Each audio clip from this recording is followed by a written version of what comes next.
We are going to be doing our 5 essential steps to safely canning at home live class. We're getting rolling here. Hopefully all of the hitches are out of the way and everything just goes smoothly from here on out. So I want to welcome you to this very special training. If we haven't been introduced before, my name is Melissa K. Norris. And I don't know about you, but I'm very, very excited to do our live training on canning. Canning is one of my favorite subjects to talk about because having home canned goods on the shelf makes life better and easier for so many different reasons. And we'll be talking about some of those reasons as we go along with this class, but also making sure that you have everything you need foundational wise in order to make sure that you are canning safely at home. Hence, obviously, the name of this class. So I want to welcome you. The next hour is just for you. So during this next hour that we're spending together, we're going to be diving into a lot of topics, and I'm really excited. But I know if you are like me, that you normally have 100 different things going on at once, and it can be hard to focus. But this is really important information. I know it's going to benefit you for years to come and laying a foundation for very safe canning so that you will have peace of mind and knowing that you are canning safely. So if you want to go ahead and, so I was checking my phone, go ahead, put it on silent or vibrate so it's not pinging you and taking away your focus. And we are going to get ready. So I wanted to share a special bonus with you guys. There is so much about canning to learn and that I want to share with you guys because I am super passionate, but I had to make sure that I was keeping this at an hour training, and then we'll have Q&A at the end. So I am going to be sharing with you guys because I don't have time to dive into this topic, which is using natural pectin sources for jams and jellies, meaning you don't have to buy pectin from the store. So I am going to be sharing with you guys right now. I'm going to hit share in the chat this file. So you're going to have that. You can download that and go over that after the class. I highly recommend waiting to go ahead and go through that after we're done because we're going to be covering a lot of ground here in this training. So that is in the chat. Grab that. It's going to be a great resource for you to have. You're going to want to make sure that you have that chart. So if you want to be taking notes, I know many of you will want to be taking notes because I'm going to be giving away a lot of great information. If you don't have a paper and a pencil or a pen, go ahead and grab that. You have time to still grab that so that you can be writing stuff down. Or if you're like, oh, I don't have anything with me, open up the notes section on your tablet or your phone and be prepared to take some notes. Now, I would love if you're going through this and you are hitting slides or you're getting information, you're like, oh my goodness, like this makes so much sense. I wish I had known this earlier, or people who are canning and who are in my life who want to start canning need to know this information. I would love it if you can either do a screenshot or you can just, again, most of us have our phones, so you can take a picture of that and then tag me at Melissa K. Norris on Instagram and share that because I would love to know the moments that are really resonating with you guys and also spreading the word to others about safe canning and getting other people interested and canning as well. Now, if you have questions throughout the presentation, I'm sure that you are going to have questions. You can put questions in the chat, and then at the end of the presentation time is when I'm going to do the live Q&A. But as you have questions that come up as we're going through the training, you can pop them in the chat, and then I will come and answer those at the end of the training, and I will do my best to answer as many of the questions as I can. There's over 1,000 of you on here, so I can't promise that I will get to everybody's question, but I'm going to do my best to, one, hopefully throughout the training, a lot of the questions that you have will be answered. But if you have additional questions that we don't get to during the training, I'm going to do my best to get through as many as possible at the end. But you're more than welcome to put your questions in as they come up in the chat, and you can use the little Q and then that highlights it as a question for us to keep track of those questions to then answer during the live Q&A portion. Okay, so that means without further ado, we are ready to get started with the 5 essential steps to safely canning at home. Now, of course, just in case, for those of you who don't know me, I'm going to introduce myself very briefly. My name is Melissa K. Norris. I'm a fifth generation homesteader, and I have been canning for over 2 decades, 21 plus years. I grew up in a home that had canning, but as a working mom, I had to learn one, how to can on my own and how to can a lot more than my mom ever did because I needed to have items on the shelf and ready to go for quick meal prep because I was commuting for over 18 years. I was a pharmacy technician and was commuting back and forth to work. And so canning, you'll hear a little bit more about that part of my story, played a really big role in our lives and continues to do so. So with that out of the way, I want to ask you guys something. Tell me if this sounds like you. So you can put like a yes or an amen, whatever you want to say. Raise your hand in the chat. But you want to feed your family healthy foods, but you want to make sure that you're doing it in a way that is not poisoning your family, especially when it comes to canning. Let me know if this sounds like you, that the thought of using a pressure canner makes you very nervous and you're afraid to pull it out of the box. Some of you probably have had the pressure canner sitting in a box in your kitchen for maybe months, maybe even years, or you're afraid you're going to blow up your kitchen when it comes to the pressure canner. So if that is you, hit me with a yes in the comments. Okay, I see it definitely. I see yeses, I see hand raises. And how about this one? With so much to do, you worry you won't have the time or energy to actually learn how to can, but you really want to make the most of this coming growing season. But when it comes to canning, you're just not sure where to start. So if that's you, let me know. I can see this is resonating with quite a few of you. Awesome. So you are in the perfect place because with the 5 essential steps to safely canning at home, we're going to help get you over a lot of those fears. So what's ahead in this training that we're going to be covering is the number one thing that you must know about canning to stay safe that I see a lot of seasoned canners even missing. We're going to be talking about how to conquer your fear of pressure canning for good. I want you to know that I have literally walked probably at this point thousands, definitely hundreds, if not thousands of people through using their pressure canner successfully. We're also going to be covering the items that you never can at home, despite what you may see on a YouTube video and or a Pinterest pin. And you're going to understand the science behind why these are items that we never can at home when we get done with this list. So this will probably be a list that you may want to be taking notes and writing these items down. So at the end of all of this, I'm going to be sharing with you some information about my Home Canning with Confidence e-course and why it might be just the thing that you need right now. And I also will be sharing with you about a great, really fantastic fast action bonus that you can get for absolutely free if you decide to join the class. So stick around because there's going to be a lot of awesome things that you're going to want to find out. But as we dive in, I have an important question for you. One I really want you to think about. What would having jars of safely home canned food lining your pantry shelves mean for you? So just take a moment and think about that. What are the things that would actually mean for you and your family? And there's probably going to be several of things that it will mean for you. And I want to share what it has meant for me and my family. And one of the reasons that I'm so passionate about teaching people canning and the impact that it has made upon my life. Oh, a lot of great peace of mind, security. Sue, you would smile a lot. Yes, you would, my friend. Yes, more money in your pocket, Micah. Yeah, there's so many wonderful things about having home canned food at home.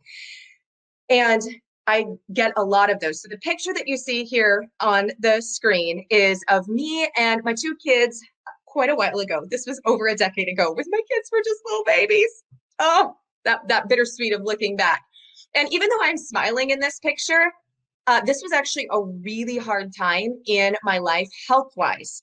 And some of you, if you've hung out with me or listened to the podcast before, you're familiar with this. So I'm just going to go over it briefly, but I had GERD and ulcers to the point that I was taking prescription medication 6 times a day and was still having tons of issues. And so they actually sent me to a specialist where they did an endoscope of my stomach because they thought they couldn't figure out why it was as severe as it was. I was very underweight. Anything that I ate would cause burning, like no matter what I ate, I was in constant pain. It was really affecting my day-to-day life. And when they did the endoscope, they ended up taking a biopsy both on my esophagus and in my upper stomach. The good news was that the biopsy came back benign. So I did not have cancer, but I had young children at home. I was in my late 20s at that time. I am now 40, just in case we're doing the math there. And I had cellular change. So the specialist was just very blunt with me. And he said, one, you have to come off of these medications. You have been on max doses for way longer than anybody is supposed to be on them. And as a pharmacy tech, I knew that, but I didn't know what else to do.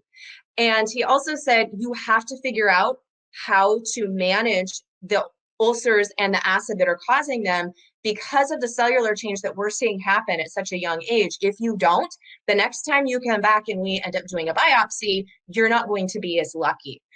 And I remember sitting with those papers. He gave me a big stack of papers to start going through and sent me home. And we live very rurally. So I had about a 45-minute drive home from the specialist office. And I remember driving in the car. So I still get a little bit teary-eyed when this like chokes me up. But I remember driving in the car and I remember looking at those papers and I remember thinking, I have to figure this out or I'm not going to be here to see these babies grow up. And I want my quality of life to be a lot better than it is right now.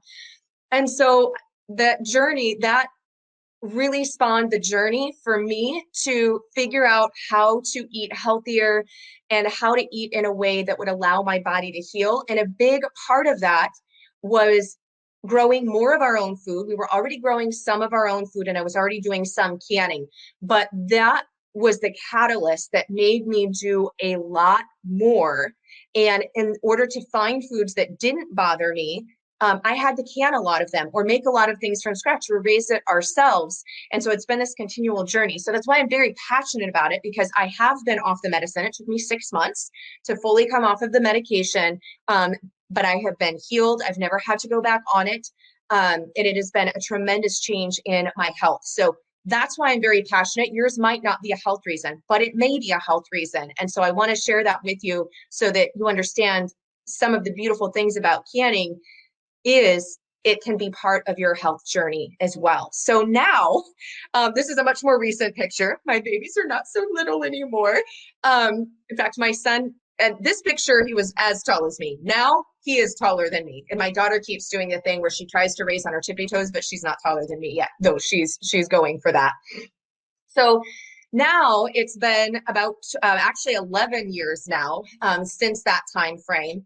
And I have figured out over those years, one, how to can things in a healthy manner that don't trigger me, but two, how to be able to can, one, safely, because it wouldn't make any sense to do it for my health and then to use unsafe canning practices that could cause even bigger issues.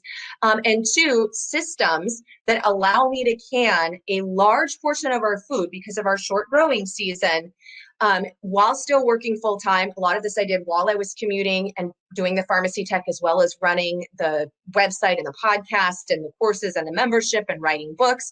And so I had to figure out ways to streamline it that didn't affect safety and it would allow me to put up the food that would take us through an entire year was my goal on a lot of different items. So it's been a long journey, but it has been incredible in what it's done for us. So now I've got systems in place. We can and produce over 60% of our own vegetables and 75% of our own fruit and preserve those. They take us through an entire year.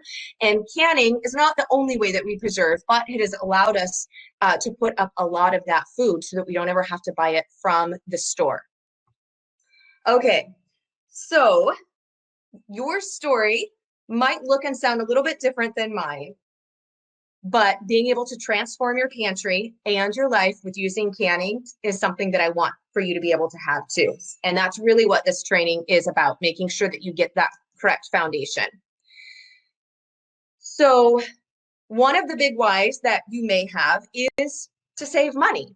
Because if we're growing the food ourselves and are able to put it up, then that means we're not buying it from the store. And even with the cost of canning jars and lids, if I am comparing true organic tomato sauce, for example, that doesn't have any high fructose corn syrup in it, any food dye, any sugars, etc., in a glass jar, and when I buy it from the store, I have always been able to preserve it cheaper myself at home than buying the same item from the store. And even if you are buying produce when it is in season, there are some things that I do still buy. We don't have a pear tree, and I still love home canned pears and pear butter, so I will still buy some things like that. It still has always been cost effective for me to buy it when it's in season.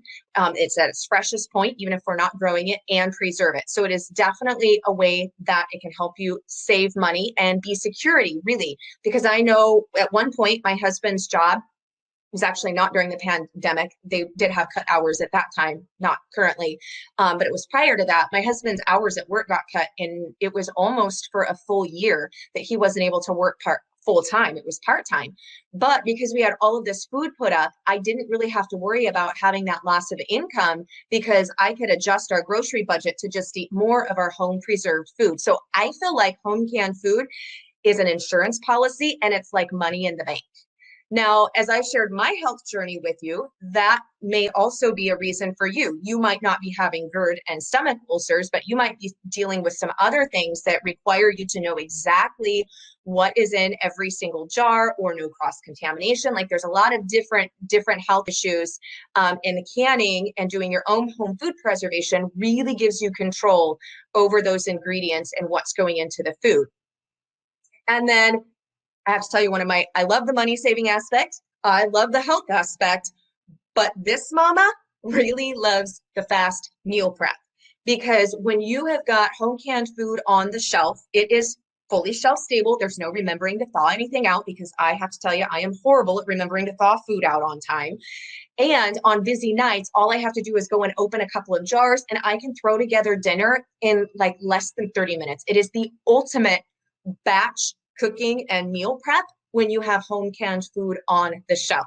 So that's one of the reasons I love it, is because when I haven't planned, or if we're in a really busy season of life, I don't have to worry about what we're going to have for dinner, or going for frozen pizza, which, hey, I do have a frozen pepperoni Costco pizza in my freezer that my kids know on an emergency night, sometimes we'll do that. But I don't want to have to be doing that very often. I don't want to have to rely on those things. And so having your home canned food on the shelf is a lifesaver when it comes to busy nights. Okay, so let's talk about the first in our safe canning, and that is having the essential canning equipment. So when it comes to the must-have items for canning, you definitely want to have canning specific jars. So this is a photo of a Kerr jar. You can obviously see it says Kerr on it, Kerr and Ball. You want to make sure that it is a jar that has been designed as a canning jar. So a lot of times we'll go to the store, and if you've been buying pickles from the store, pickles will come in glass jars, or you'll buy tomato sauce that comes in glass jars. And I save those, and I'll use them for like dry goods or dehydrated or leftovers or spices, that type of a thing. But those are not designed as canning jars. And so canning jars have been specifically designed to hold up to the repetitive high heat of both the boiling water in a water bath, and or the heat and pressure from pressure canning. And so it's really best that you use canning jars, and you can reuse them over and over again. But I recommend using actual canning jars. Then, unfortunately, a lot of the other jars, if you try to use them, you can use them a time or two, but they'll crack, the bottoms will break out. And sometimes that will even happen with canning jars. It's very rare. I want to say in the 20-some years that I have been canning, I think I've only probably had maybe 4 or 5 jars that have actually broken during processing. And it's because a lot of them were approaching being like 20 years old. They've been reused so many times, or had a nick that I didn't see, or a hairline crack. But overdoing over 400 jars a year for that 2 decades, that's been very minimal breaking. So if getting those specific canning jars that are made for canning is really key. Now, aside from having that, is you do have to have canning lids. And I know canning lids, canning supplies in general, this past year have been a little bit tough to come by. There's two types of lids that you can use. There are the metal lids that we're all very used to seeing. You have the metal canning lids. Now, those should be a one-time use. So the metal canning lids for canning should be new, and then you use them once. And now I will save those, but those are what I'll use for dehydrated goods, or that I'll put on jars that I'm freezing, or jars that I'm using in the refrigerator for different ferments and different things like that. So I do reuse those metal lids, but not for canning. Now, the other photo that you see of the lids with red rings that are in a pot to the left, those are reusable Tattler lids. Now, Tattler, and I think it's Harvest Guard is the name. There's a couple different companies that make them. Those are a reusable canning lid. So you get a thicker rubber ring, and then you have a white, it's kind of like a hard, I can't remember exactly what it's made of, but like a plastic acrylic. And then you still use the metal screw bands. Those are reusable though, and you can reuse those multiple times. They do eventually wear out and you have to replace like the rubber gaskets, but they're meant to be used multiple times. But I know it's not a big surprise. You have to have canning lids and bands in order to can. Now up next for water bath canning, which we're going to talk a lot more in depth on which type of canning you should be using for which specific foods and recipes. But you need to have for acidic foods a water bath canner is great. You don't have to have a water bath canner. However, what you need is a large enough pot that is going to allow you to put a rack in the bottom. Now, if you buy a water bath canner, then they will come with a rack, so you don't have to worry about doing that. But if you have a large enough pot, that the depth of the pot, when you fill it with water, will come over the top of the lids. Let's pretend my water bottle is a canning jar here. So you want to make sure when this is in the pot that the level of water comes an inch over the top if processing time is 30 minutes or less, and will go 2 inches over the top if processing time is over 30 minutes for a water bath. So if you are doing smaller jelly jars, you probably have a large enough pot that will work. You do have to create some type of rack in the bottom, so you can use extra of the canning bands.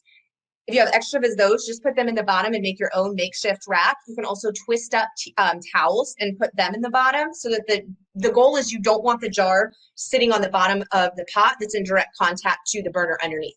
You need to have it lifted up so that the heat is processing evenly all the way around and it's not creating like a funky hot spot on the bottom there. So you can make your own rack. That's completely fine as long as the pot is deep enough and there's a lid. If you don't have a lid for your large pot, you can use a cookie sheet or some type of sheet that's large enough that's going to sit flat, but water bath processing should be done with a lid on. So you don't technically have to have a water bath canner. You can make your own if it is deep enough. Now, the next thing that we have to have for non-acidic foods, we're going to dive into that further here in just a little bit on what exactly that means.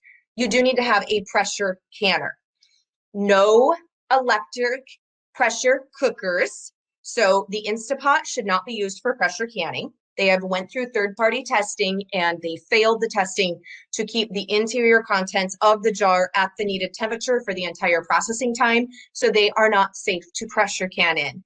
A pressure cooker is also not safe to pressure can in.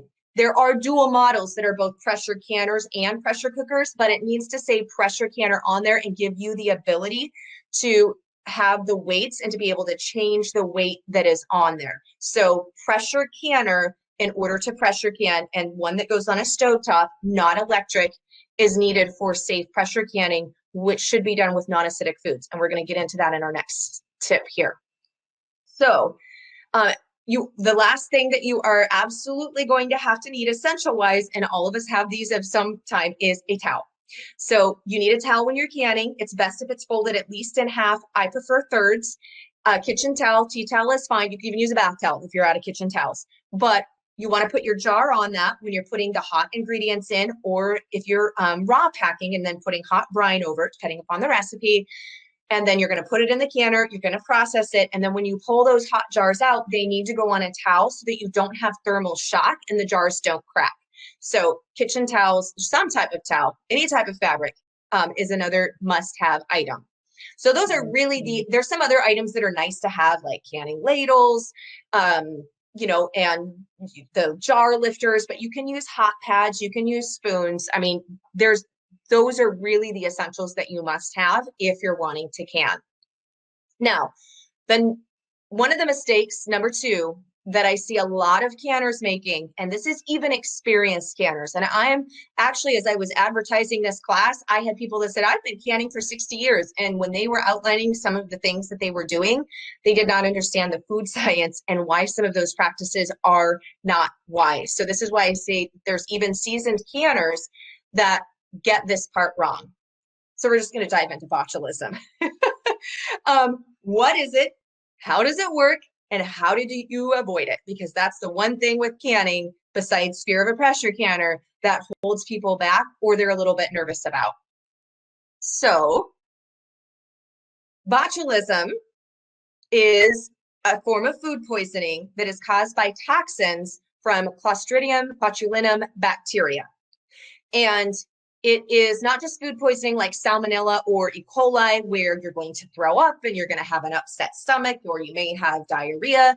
It's actually a neurotoxin, and it can be fatal. Now, we're going to go through this so that you know how to avoid it, and canning is very safe if you understand why we have certain canning rules and things must be canned a certain way. It is so that this doesn't happen. Botulism is actually, I should say, getting botulism poisoning is actually quite rare, and usually reported cases that we have are because people don't understand the actual science behind canning in the way to avoid it. So botulism is something that you and I come into contact with probably all the time. It's in the soil, it's on surfaces, it's definitely like in the dirt. So root vegetables can be, and a lot of us, this is coming in. It's in the house. Like, we come in contact with botulism a lot. Botox, people who get Botox injections. That's actually from that's why it's Botox, right? Of course, it's a little bit different than when we're talking about canning. But my point is, we come in contact with it a lot. But it's the toxin, and when it replicates and you have it in a high volume, that we have concern, and we need to make sure that we are avoiding. So the way that we avoid botulism is understanding our acidic and non-acidic foods when it comes to canning, because botulism replicates in non-acidic, part one, non-acidic anaerobic environments.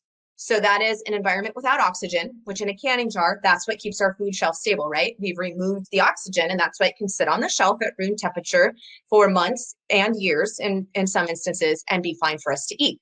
That's also why it's a breeding ground if you haven't taken proper precautions for botulism. So let's talk about our acidic foods.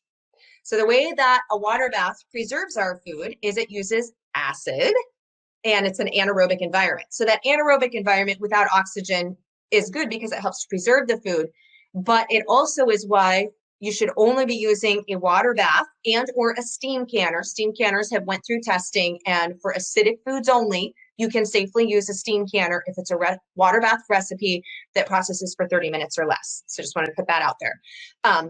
But it has to be an acidic environment of 4.6 pH, kind of going back to science and high school there for a lot of us. On the pH scale, the lower the number, the higher the acidity. So 4.6 or lower, meaning more acidic on the pH scale foods, can safely be water bath canned at home because botulism cannot replicate in an acidic environment, but specifically 4.6 pH or more acidic. So that's where we draw the line with our acidic foods. So that means that we can safely water bath can because these foods are acidic. Fruits, jams, jellies, fruit syrups, fruit chutneys, fruit pie fillings, and marmalades. Now, that is with fruits that are acidic. That's why you should not, that's why I say don't use canning advice from Pinterest, please.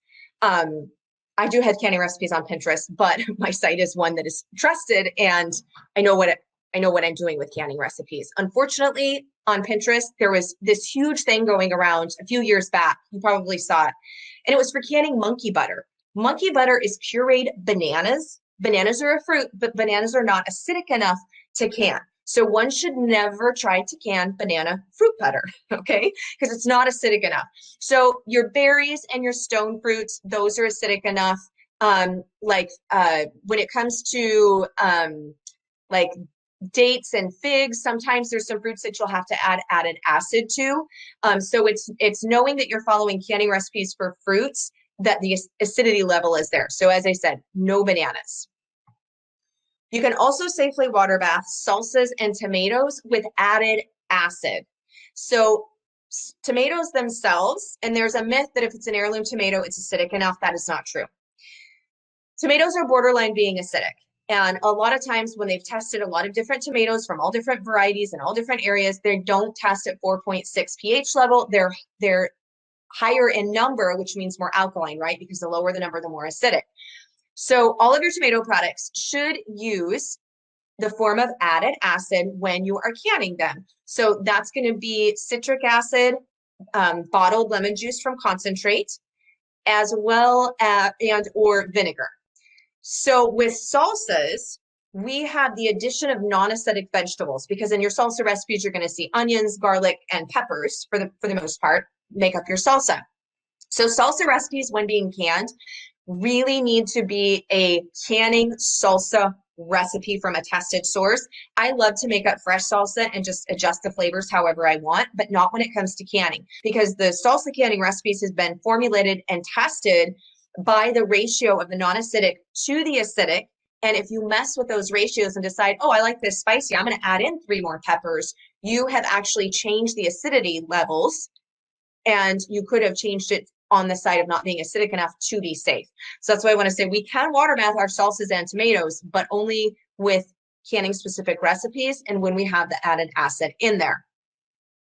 So the forms of acid, oh, as I said, I skipped ahead, is bottled lemon juice from concentrate, 5% vinegar. Most vinegar is 5%. There's only a few, I've only ever seen on the store shelves, like some of those specialty vinegars where they would maybe be 4%.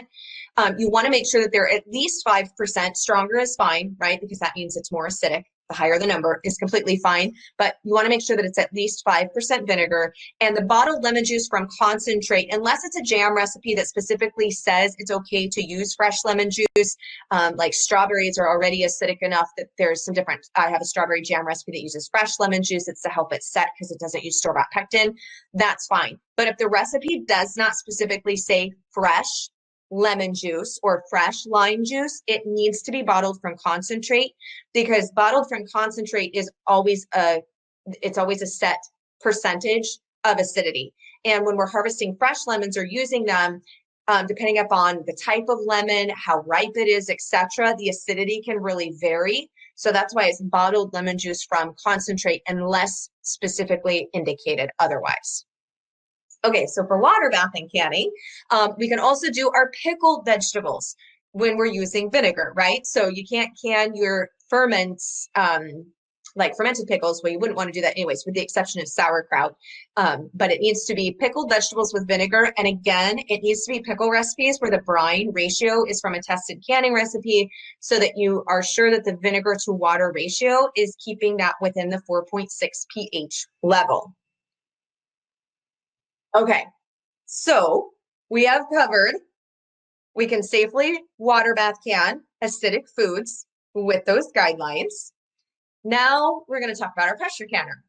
So with the pressure canner uses temperatures reached by pressure that helps to kill bacteria, including botulism spores, and it also puts the jars into an anaerobic state so that they are shelf stable. That's how it preserves the food. The deal with the pressure canner is, though, because we know acidic foods 4.6 or lower on the pH scale are safe to do water bath, because the botulism spores cannot multiply and grow in that. If the food is not an acidic food, then it needs to be done in a pressure canner. We have to talk about this for a moment.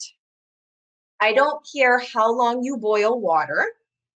Boiling water never reaches above 212 degrees Fahrenheit, because that is the temperature of boiling water. You could boil water for 5 hours. It never gets above 212 degrees Fahrenheit.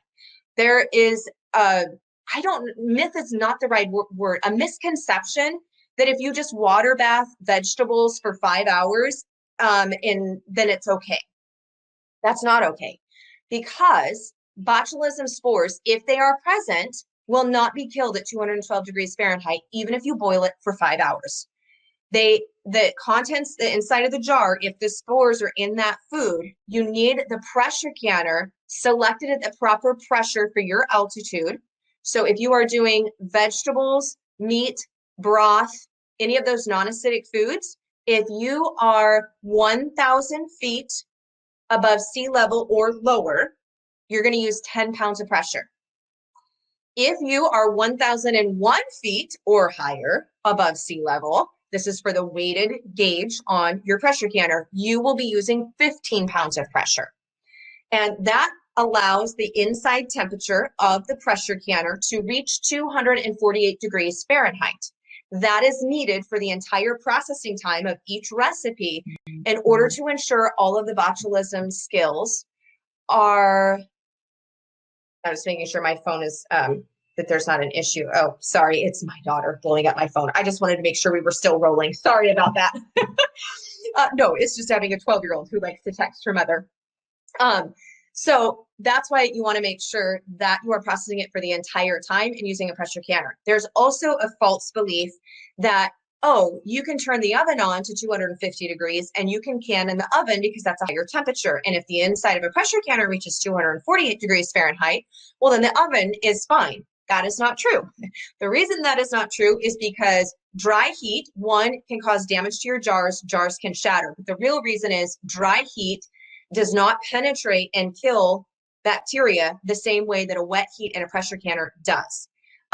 So the jars in an oven, the inside contents are, it's just, here's the analogy. If you have a pot of boiling water, right, which is 212 degrees Fahrenheit, we've established that, and you get a drop of that water on your skin, it's gonna burn. And if you were to immerse your hand, you would burn immediately. If you put your bare skin in a 250 degree oven or 375 degree oven, yeah, if you hold your bare arm in the oven, it is going to get hot and eventually it's going to burn you, especially if you touch it. But if you just put it in like the oven mitts here and you've got bare skin here, it doesn't burn you instantly like boiling water would. That's the difference between dry heat and wet heat. So no oven canning. Okay, so for pressure canning, non-pickled vegetables like green beans, anything that's not pickled, we can safely pressure can at home. For pressure canning, we can also pressure can meats. So you can do fish, you can do poultry, you can do beef, you can also do crab, venison, squirrel, all of your meats can safely be pressure canned at home as long as they're not super fatty cuts of meat like pure bacon. So trimmed, we'll be trimming the fat off of them using lean hamburger, for example. And you can do certain recipes, combination recipes, like I have a baked bean recipe that has a small amount of bacon, but it's a very specific ratio of bacon to beans. It's not just a jar of bacon. So you can also pressure can combination recipes of doing soups, chilies, stews. We're going to talk about specifics though, because it's not just any soup or stew recipe when it comes to canning. We're going to be going through that do not can list. So you're going to want to make sure that you keep that in mind, but we can definitely do lots of different soup recipes that are fabulous. The other thing that you want to use a pressure canner for is your broths. There's some people think, I'm not sure why, but they think that you can water bath canned broth, maybe because it's just pure liquid, but you can't because it's not acidic, right? So you definitely want to make sure that you are pressure canning your vegetable, chicken, and beef broth. Okay, the do not can list. We have to go over our do not can list. So get ready. Do not can are your brassicas and summer squash, other than sauerkraut. So brassicas, broccoli, cauliflower, etc. There are sauerkraut, follow a sauerkraut canning recipe where you're going to take your cabbage, you're going to turn it into sauerkraut, and then you can it. Now, I don't can my sauerkraut because the heat of canning, which is needed in order to create that shelf-stable product, will kill off all of the good probiotics and a lot of the benefits that we get from eating fermented food. So I love to do ferments. I do sauerkraut. We always have sauerkraut on hand, but I don't can it. However, technically, you can take cabbage, turn it into sauerkraut, follow this canning sauerkraut specifically recipe, and you can it. You can do some cauliflower, some Brussels sprout recipes, especially in like a combination pickled recipe, like there's cauliflower with hot peppers, and there's a different mix. That is okay. but we can't take broccoli and cabbage or even summer squash, zucchini, and pressure can it by itself or in recipes. It used to be prior to 1996, I believe, you would see canning summer squash listed in pressure canning books, but they did additional testing and the summer squash gets so dense that the heat wasn't really evenly penetrating fully. And so they pulled it from the safe canning based upon those tests that they did in about the mid 90s. So summer squash, you may have, if you have older canning books that were prior to that, or you learned to can before that, you would have saw summer squash like zucchini pressure canned. Now you can take zucchini and make relishes and pickle it. That's completely fine. But I'm talking about by itself and pressure canning. Okay, the other thing, one of the other things, we've got a list here, pureed vegetables.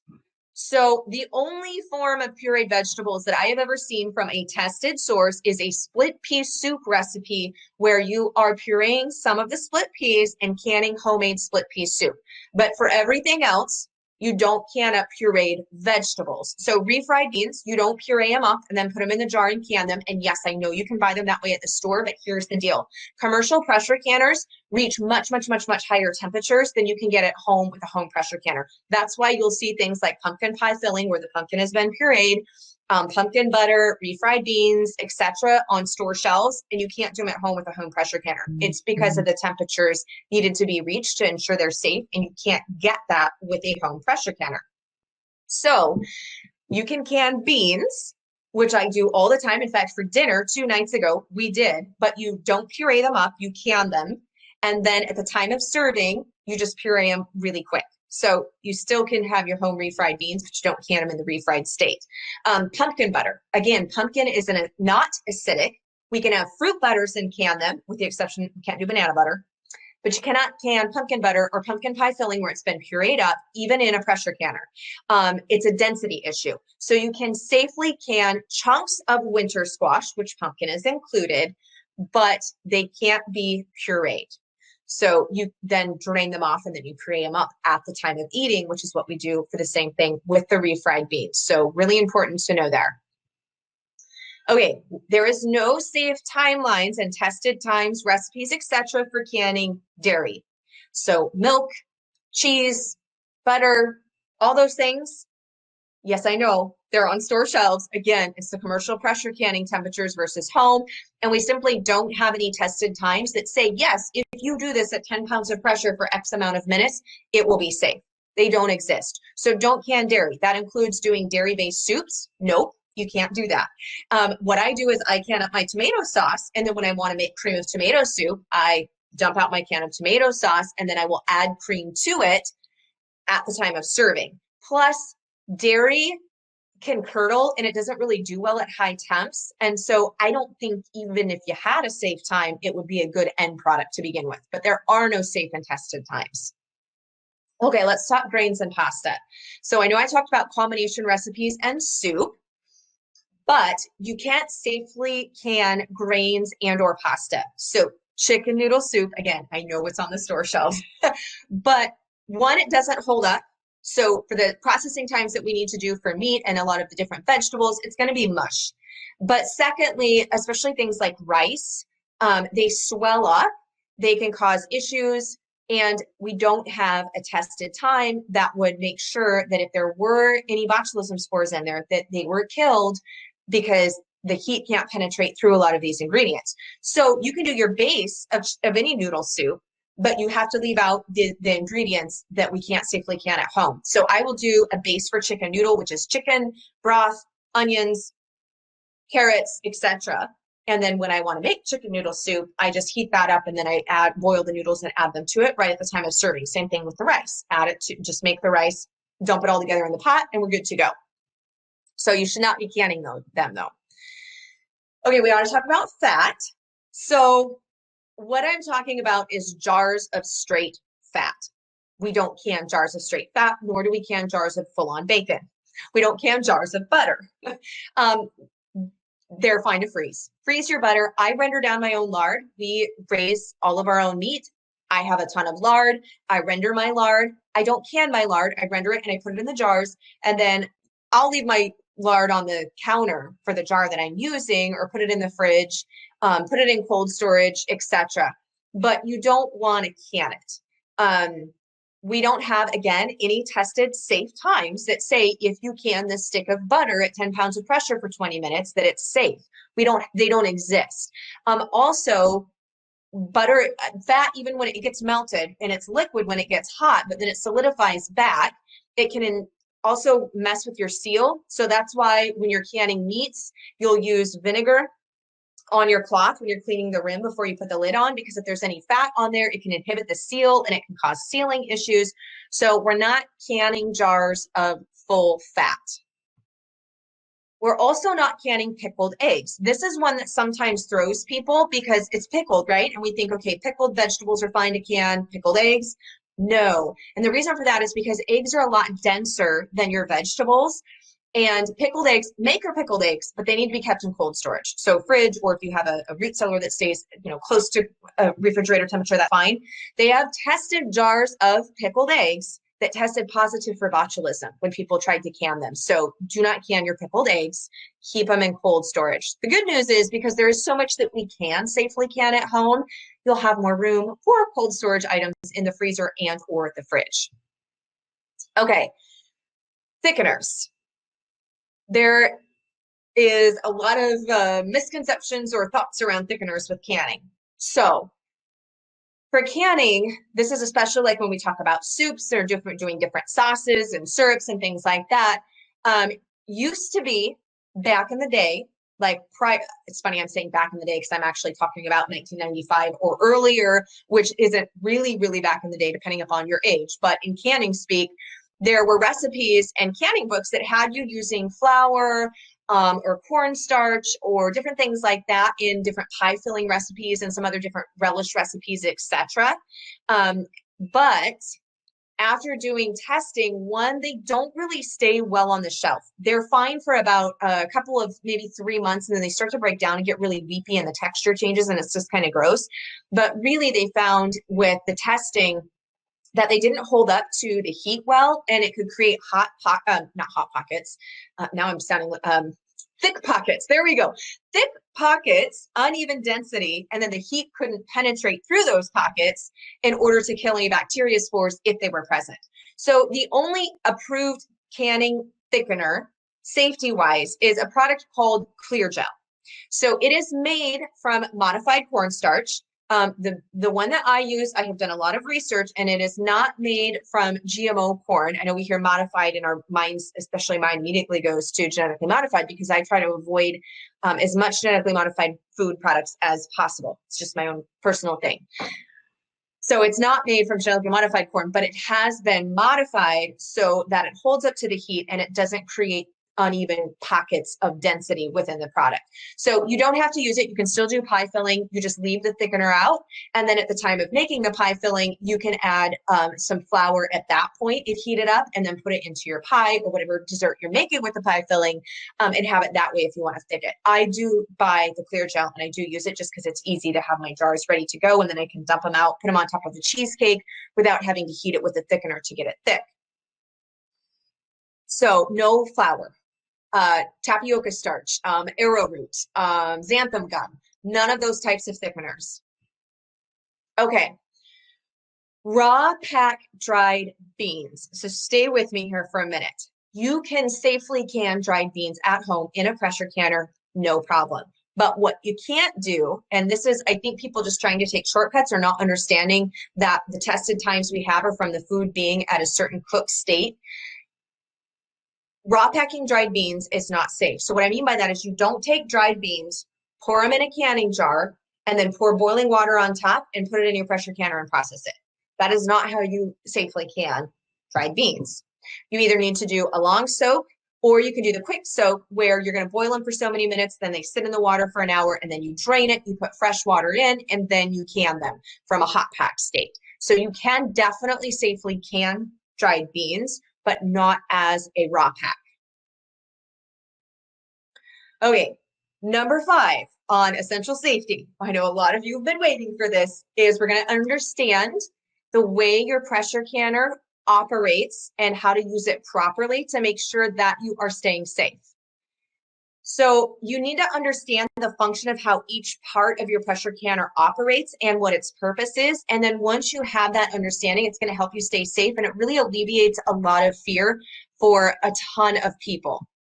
So your pressure canners are basic in their functionality, but there's different brands and they're going to look a little bit different. So on the left is my All-American pressure canner. On the right is a Muro, which is very similar to Presto. I don't know if Muro still makes pressure canners, honestly, because the one on the right is a pressure canner I got in 2000, which was the first summer after I got married. I got married September 1999. So that first summer we came around and I had to start canning on my own as a newlywed, and that was the canner that I got.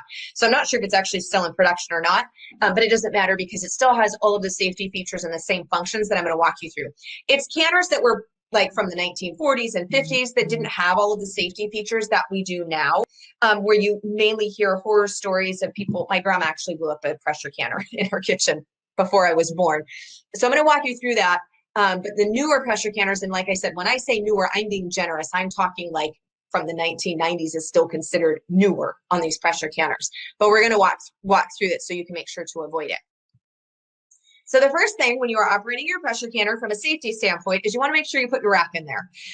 Same thing with water bath canning. We always have our rack in there so our jars are not sitting down on the burner and the jars are elevated enough that the heat can circulate all the way around to ensure that it penetrates the contents of the jar to kill any bacteria spores. So first thing of operation, put your rack into your canner.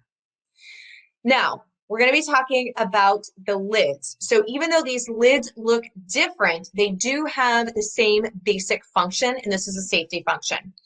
First up, the All-American, which is on the left, has a metal-to-metal seal, whereas the Muro or a lot of your Presto pressure canners have a rubber gasket. So you have to make sure the gasket's in there if they're the type that has a gasket. If not, then you're fine if it's the All-American, which is metal-to-metal. However, they both have things on the lid and the pot that lock the two together, because obviously if they're not locked into place, as you build up pressure, the lid's just going to pop off once it gets to a certain thing of pressure. And we have to have the pressure based upon your altitude and the recipe there for the food safety aspect. But both of these have features that keep the lids locked to the pot. So you have hooks on the outside of the All-American that actually hook underneath here. You also have these screws so it's two ways. Same thing on this one.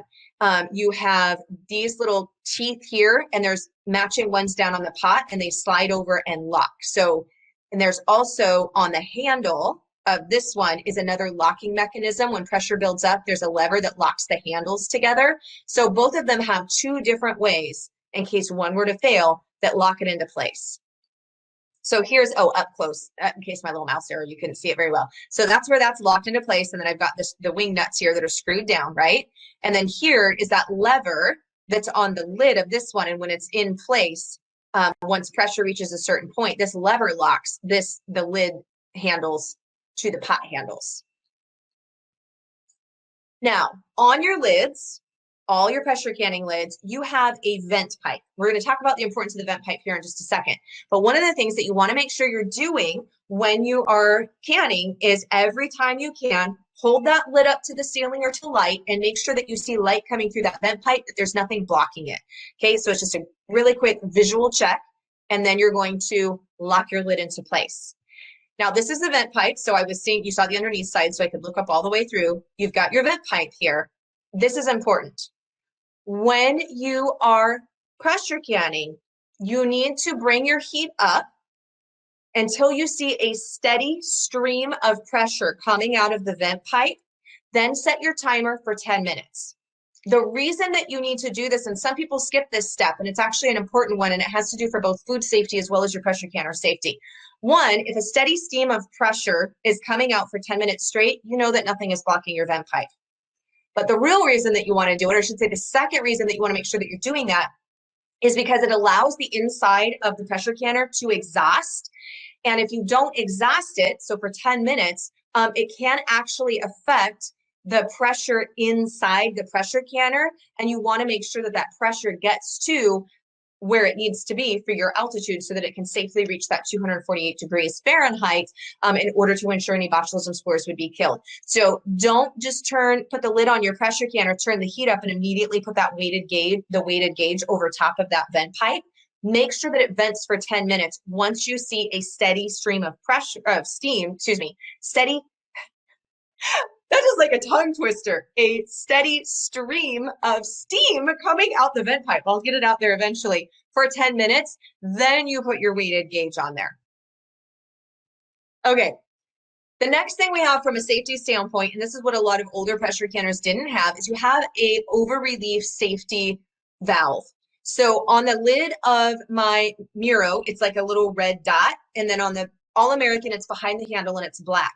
What that means is if it builds up too much pressure, like it would blow and explode, those pop out and up and it allows the steam to come out. So if that happens, you have to replace them because you're not going to maintain any type of pressure. But it also means that it's not going to explode because it has popped that off instead, and it will release the excess pressure that way instead of blowing up your pressure canner. Okay, we've got to talk about our gauges. Now, depending upon the model that you have when it comes to your pressure canner, you're going to have a geared gauge or a dial gauge, which is what you see on the left. And then you'll also have the weighted gauges where you see it says it's set at 10 because for my altitude, I need to get 10 pounds of pressure. And then there's a 5 and a 15. You would use the 5. You can actually pressure can some fruits or applesauce if you want to. So you would set it at 5 if you're doing acidic foods in your pressure canner. Otherwise, it's 10 for all non-acidic at your specific altitude. But the important thing to know is if you are only going by a dial gauge, and there are some models that only have that dial gauge, and instead of having the round weighted gauge like you see here in this photo, it's like little stacks that you put on. If you're only going by the dial geared gauge, you need to have it tested at your local county extension office once a year, even when it's new, before you use it. And the reason for that is those geared dial gauges can read off and they can get broken, even in shipping, etc. You need to make sure it's testing that it really is measuring the correct pounds of pressure. Now, my All-American has both the geared gauge and it has the weighted gauge. So I only go by the by the weighted gauge when it's hissing and rocking. And I just use the geared gauge kind of as oh, I'm going to be getting close because I haven't had it tested because I'm only relying on the weighted gauge. So if the weighted gauge is set at 10 pounds of pressure and your dial gauge says 10 pounds of pressure, but the weighted gauge is not doing its rocking and hissing, you're not at 10 pounds of pressure. Always go by the weighted gauge. It can't lie. The dial geared gauges can get off and read inaccurately, which is why it's recommended that you really want to have them tested once a year. Okay, this is a writer downer. So when we're talking about our pressure operation, your pressure control unit, so that's the part that's jiggling and hissing, right? Where we've capped off our vent pipe. You want it to be jiggling 2 to 4 times a minute. No more or no less. Let's talk about that for a second. If it's jiggling 5 or 6 times a minute, just drop your heat down a little bit till it's more at the 2 to 4. You don't really want to let it go beneath 2 because if it doesn't jiggle a couple of times a minute, then you've actually dropped beneath the 10 whatever pounds of pressure you have it selected. And our processing times that we have for these tested things, you guys, is for the entire time. So if the green beans is, I believe it's 20 minutes for pints at 10 pounds of pressure, it might be 25, don't quote me. But my point is, if you are going and say you hit minute 15 and your pressure drops down and it doesn't jiggle at least 1 time per minute, you have to start over again. Because if it goes for 2 minutes without being at the full pounds of pressure, it's with the ingredients being at that pounds of pressure, whatever it's supposed to be, for the entire time indicated in the recipe to make sure the botulism spores are killed. So if you have it at the 2 to 4 minutes, I never let mine go beneath the 2 because then I know I'm not in any danger of it dropping too low. Technically with the All-American, it says if it's 1 time a minute, you're fine. But I don't like it to be at 1 time a minute because I'm like, oh, what if it starts to drop and then I've lost my processing time? I keep mine at the 2 to 4 minutes. Like I said, if it's too hot, just back it down a little bit. It's not going to hurt anything, but when you have it too high, one, it can cause some siphoning issues. So that's some liquid loss inside your jars. But two, you don't want to let it continue to build and build up too much pressure because you are your best safety thing when it comes to your pressure canner. The only way a pressure canner can explode, and now we have the overpressure relief valves, but you don't want those to blow, right? Because then you would have to replace them, and whatever you were canning, you'd have to redo, or it would maybe be too mushy if it went too far to recan. Keep an eye on it.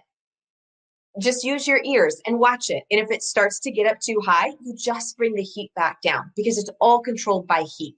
So if you're keeping an eye on that, then you don't have to worry about anything. Just keep it between that 2 to 4. If it gets up too high, just incrementally bring down just a little adjustment. We don't want big swings. Just bring the heat down a little bit. Okay, so we've been talking a lot about all of the different ways to make sure that you are staying safe and to operate with doing our safe canning at home. And I wanted to give you some case studies and show you what people who had never been canning before, after going through, that they are doing. And we're also going to do a giveaway. So I'm going to be giving away copies of my books. So this is the Family Garden Plan. So if you are growing a garden and you're wanting to preserve and can up the produce, this is an excellent book if you don't have it. There's charts in here for how much for your family for a year. So if you're planning on your garden and getting crops in and you want to make sure you have plenty to preserve, and if you are one of the winners of the giveaway, this would be the book that you would want to get. I also have Handmade. So this one has a ton of old-fashioned from scratch recipes in it, but it also has a section on fermenting. So fermenting is obviously another way of doing home food preservation, and so that is an option. Then the other book that I want to highlight is the Made from Scratch line. So this is not a canning book like in its entirety, but I do have some water bath canning recipes in this book. So if you don't have all 3 of these and would like to win one, we are going to do a fun giveaway. I'm going to pick 2 people. We'll get a copy. So I would love for you to put in the comments. I want you to let me know what your favorite thing or your biggest takeaway, or you're like, oh my gosh, I am so glad that this was the thing, like this was my aha moment or my favorite thing that you learned from today's training. And then Michelle will be letting me know. We're going to go through those comments and we'll let me know who the winner is. So you do need to be on here live in order to win. So put your comment in, let me know what your favorite thing is, and then we will come back. Okay. Kathy, what not to can? Yes. Liz, how to use the pressure canner. Okay, keep them coming. And then we'll be going through those and picking 2 winners to send you your choice copy of the book. So some of the people who have went through my Home Canning with Confidence course, this is Gail, and I love Gail's story. So she said 25 years ago, her husband bought her a pressure canner, but she was too afraid to use it. So they actually ended up selling it. But she was determined that she wanted to learn how to can. So she bought a Presto pressure canner and the weighted gauge to use with it. She didn't want to get the All-American and never use it because she'd had a pressure canner in the past and never actually used it. And so she's like, okay, I'm not going to go down that road.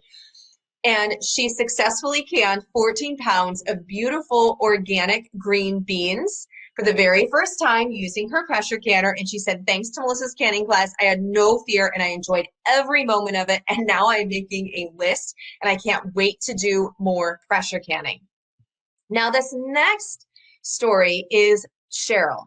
And Cheryl's story I love because Cheryl had never canned before. And so Cheryl in the springtime came through some of my training and joined the course and started canning. And at the time that she shared this picture, they had canned 163 jars of vegetables and jam. And just, I think it had been 3 months time, like they just were moving into summer. And she was saying she's enjoying all the process of preserving these things, and I'm so excited. I got a coupon can and I'm buying more canning jars. But the really awesome thing about Cheryl's story that you don't see in this photo is 3 months later, so as they entered into fall, she had actually canned over 400 jars. So her very first year canning, they canned over 400 jars, put all of that food up. And then her husband, unfortunately, lost his job. But because they had put up all of this food, they didn't know it was coming. I mean, most people don't know that they're going to have a job loss. That she said we weren't worried a bit. She's like, we weren't scared. You know, he's going to look for another job, but I didn't have to worry about where we were going to get money for food because we had already put all of this food up and we have all of this food to feed us. So we're not worrying and we're feeling extremely blessed. I mean, and that is the true food security part of having home canned food, is for things like this that we have no idea are coming. And so I love that part of Cheryl's story, because that peace of mind is just something that can't be bought and is such a blessing to have. Now, this is from Anne. And so I love this one because Anne had wanted to can for a very long time. But as a full-time working person and with the career and stuff, she just hadn't been able to get to it. And so she was entering into retirement and is like, now is my time. I am not waiting anymore. So she was a first-time canner. And not only was it her first time canning, but it was her first time pressure canning. And she made vegetable soup, and that obviously needs to be pressure canned, right? Because it's not acidic. So for her very first time, she was getting to grow her own food and preserve it. And she was so excited with her bounty. And I don't blame her. It is a gorgeous thing to look at those jars filled up with delicious food. So you might be asking yourself, well, this is awesome. Like, I have learned so much and I would love to have the same type of success that everybody else is having. How do I go about implementing all of this? Well, option one is you can do all kinds of looking around online, trying to decide, is this a safe source? Is this a safe canning recipe? Is this the right way to do that? Being confused at a lot of the conflicting things. Like I said, please don't take advice on home food preservation, especially canning, from just a Pinterest pin or a YouTube video, unless you know, like if it's my YouTube videos, I only follow safe canning practices. But unless you are 100% sure this is a safe recipe, this is the safe way to do that, you can spend a ton of time doing research, because unfortunately the internet is great because there's a lot of info at our fingertips, but the downside is there is a lot of bad information and it can be very confusing and overwhelming to try to weed through it all and find exactly what you need and be sure that it's completely safe. You've got option two, which is simple and strategic. So I'm sure that you can imagine the way that I would love to have you go. And that is with the Home Canning with Confidence course. I would love to have you join me inside the full course. I'm going to go ahead and pop up the join button now.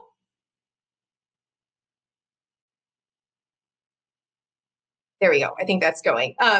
But I would love to have you inside the Home Canning with Confidence course, because you have seen just from all of those very few brief of some of the students that have went through it, what they have done, having it at your fingertips. So what you have is water bath and steam canning. As I said, steam canners have been approved for using in water bath canning. So the great thing is they don't use as much water. They're not as heavy. So if lifting things is an issue for you, being able to use a steam canner can be really great, but there are some nuances and things that you need to know about steam canning specifically in order to stay safe.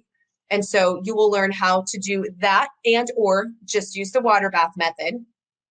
You'll learn how to save time on prepping your food for canning, including quick tomato prep for sauce that doesn't involve blanching, because blanching when it comes to tomatoes, because we need so many tomatoes when we're doing things like sauce to get a large volume, can be very, very time consuming. And it can be in the middle of summer when it's hot, and who wants extra pots of boiling water for minutes, if not hours on end, in order to blanch all of their tomatoes? I don't.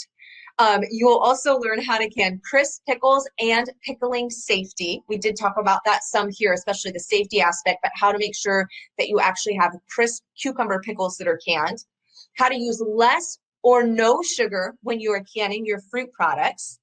And how to make jam and jelly without store-bought pectin. Now, you did get the bonus that has that chart in there that walks you through the different pectin sources you can use without purchasing store-bought pectin. There's pressure canning, which we talked about a lot in here and in depth about proper ways to use an operation of your pressure canner. You'll learn how to operate your pressure canner without fear. So it's step by step of me showing you exactly how to do and what's normal with your pressure canner, how to do raw packed vegetables for quick prep time.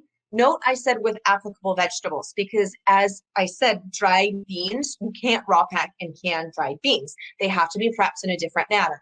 But for vegetables that can safely be raw packed, it can save a ton of time. It is a quick canning process when you are just using the raw pack method. You'll learn how to create delicious homemade broth that is shelf stable. I love to use homemade broth and use it as the liquid when I'm cooking rice, or I'll mix it with tomato sauce to make a really fun tomato soup. You'll also learn how to can combination recipes for fast meals, having that soup sitting on the shelf and you just have to heat it up in an instant, or open up a can of those beans and make a fast refried bean to put in a tortilla or on a salad or mix with some other stuff is a great way to go, as well as how to can meat, including smoked salmon. So when you are canning smoked salmon, there's actually different procedure that you use when you're smoking it and canning it than you will with other types of meats. So that is covered as well. Then there's the troubleshooting section. And troubleshooting is a really good thing to have.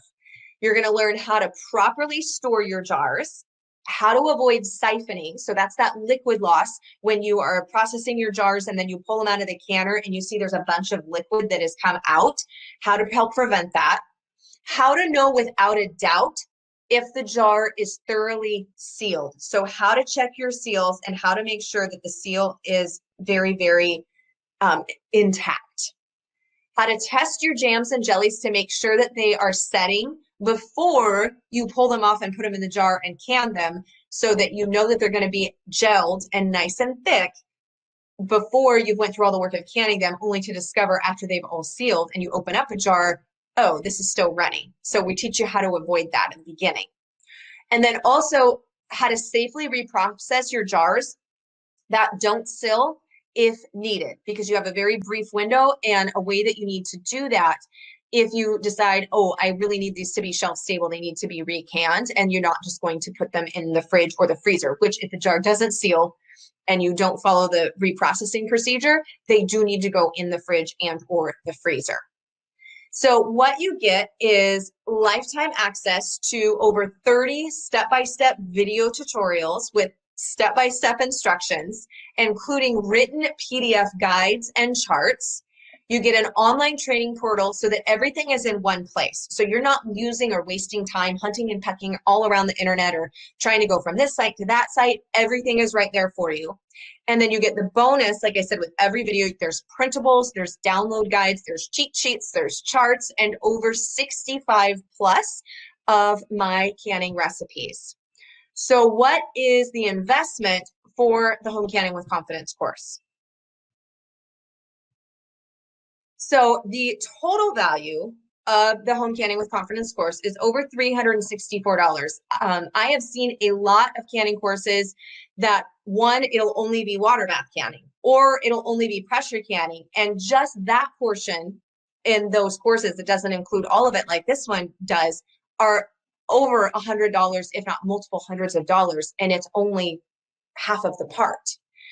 But for today, because you're on this webinar and I want to make canning as affordable as possible with all of this at your fingertips, because I know how important canning has been to me and my family, as well as been for people like Cheryl, it's just $99. So you can go to melissaknorris.com/canning, or there is the offer where it says buy now, which I actually didn't hit publish, so now you will see it. I just realized that. Oh, I got so excited.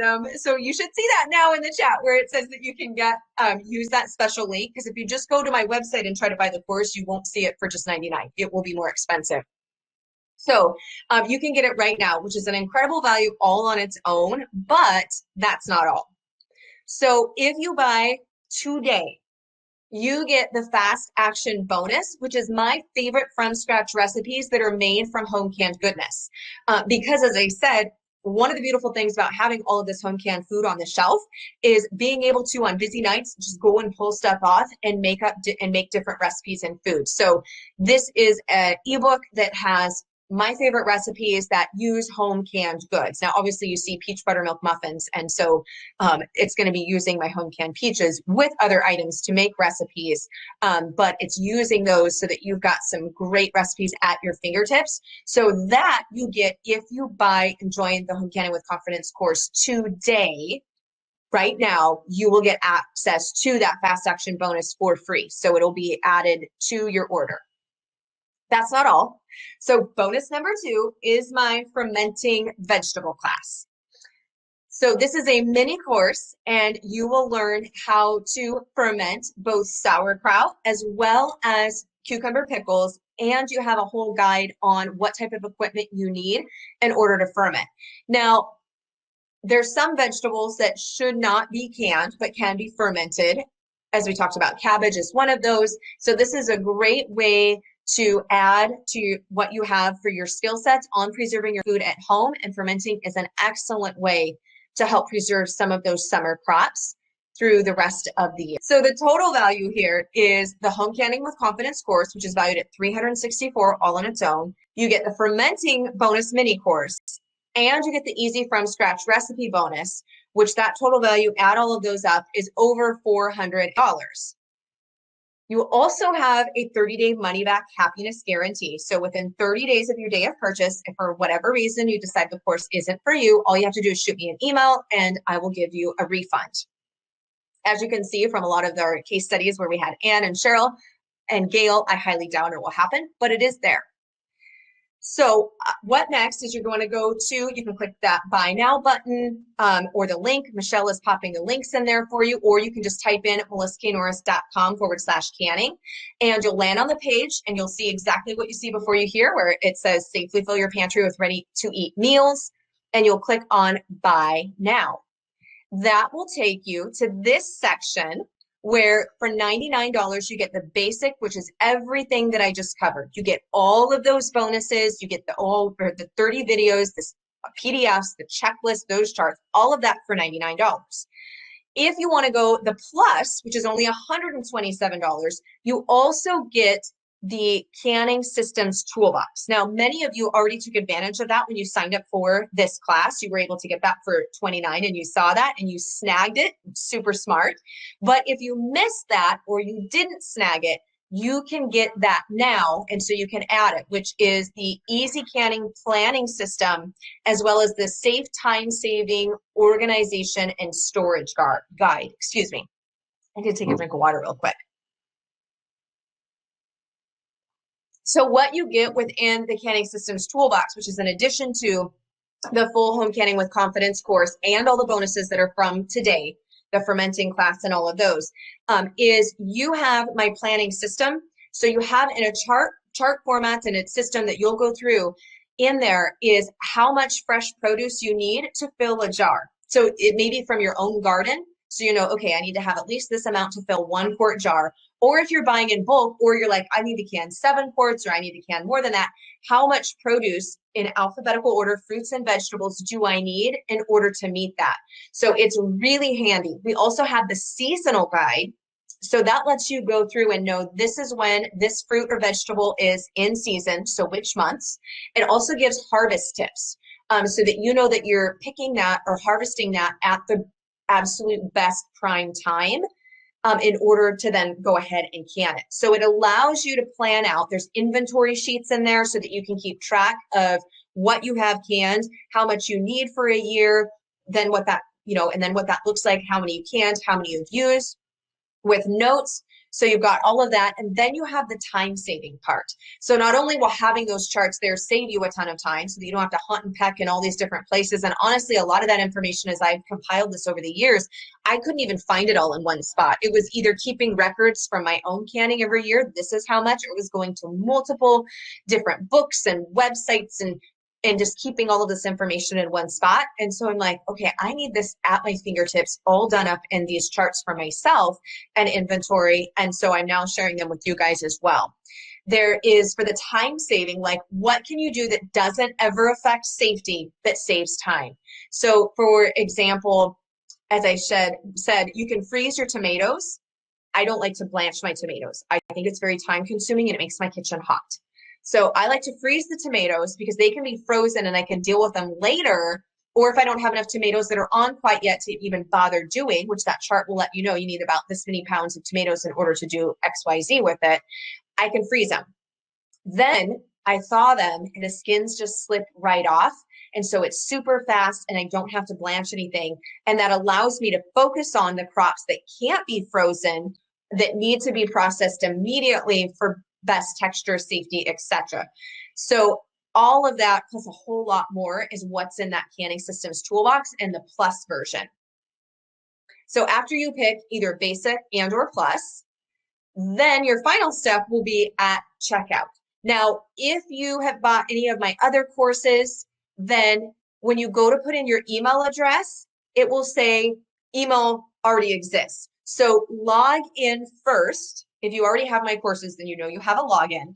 So go and log in first, then come back and pop in your email address, and then it will put it all under the same login and your same library, and it won't tell you email already taken. So you'll want to create your password. The email address that you want to obviously, use to log in, and will also be sent your bonuses and your access instructions, etc. So you can save. Create your password, obviously put in your address there, and then you can either do credit card and or PayPal. If you select the credit card where you're punching in your credit card number, at the very end, you know how when you have your credit card and you're going to punch in the number, and then you're going to punch in the expiration date, and then the little 3-digit code on the back goes in there. Then there's at the very end of that, it's going to have you put your zip code in again, in case that the zip code that you have for your credit card is different from your mailing address. It's just like a double safety feature. So sometimes people don't see that field right after that 3-digit code where you have credit card expiration 3-digit code. They don't see that you're supposed to put your zip code in there again, and then they'll try to click buy and it says missing zip code or wrong, invalid zip code. And they're like, my zip code's in there right, because they see where the zip code is right next to the state province. So you actually put the zip code in twice if you pick credit card option, and then it will go through just fine. So then you will be all set. You'll get an email with your access instructions, and it'll also be on a thank you page so that you can immediately dive in, grab your bonuses, and get going inside the course.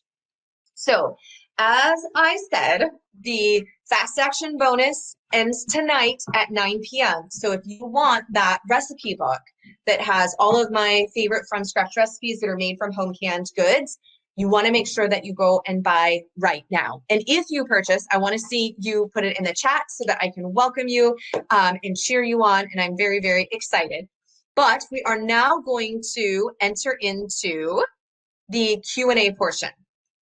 So we're also going to announce the winners of the giveaway. So let me check that, and I'm going to do my best to not accidentally close a window out on myself. I've done that before.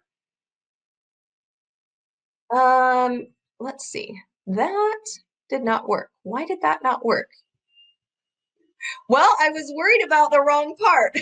Hold on just a sec. I think I have to do stop sharing in order to see it. Let me see if Michelle just messaged me the winners, because that was not working for me. Okay, we've got our 2 winners, so let me get those. So this is for our giveaway. Oh, Kelly, you just bought. Congratulations. Oh, Dixie, you got the 127 plus. I am so excited to have you both in there. Woo-hoo. Okay, so the winners for the book, and then we're going to go through the Q&A. First up is Beverly. So that's Beverly, your email address begins with GermanBeverly @ and we'll give your full email out. And your comment was, I was hoping to use the Instapot for canning, but learn not safe. Yes, I am so glad that you learned that. So Beverly, you can shoot me an email, info@melissaknorris.com, and let me know which title that you would like, and as well as your shipping address, and we'll get that sent out to you. Second winner for the book giveaway is Jacqueline, and it is Jacqueline Nichols. I hope I said your last name right. I might not have. And your comment was, my fave was talking about the ingredients and making sure you're canning water bath stuff for water bath and pressure canning for pressure stuff. It really helped with some of the confusion I had. Thank you. Oh, I'm so happy to hear that that helped, Jacqueline. So same thing. Shoot me an email, info@melissaknorris.com, and let me know which title that you would like me to send to you and your shipping address, and we will get that sent out. Okay, I think I have to stop doing the screen share in order to actually look at my document that has all the questions in it, because that was just a little bit goofy. Okay, let me try this real quick.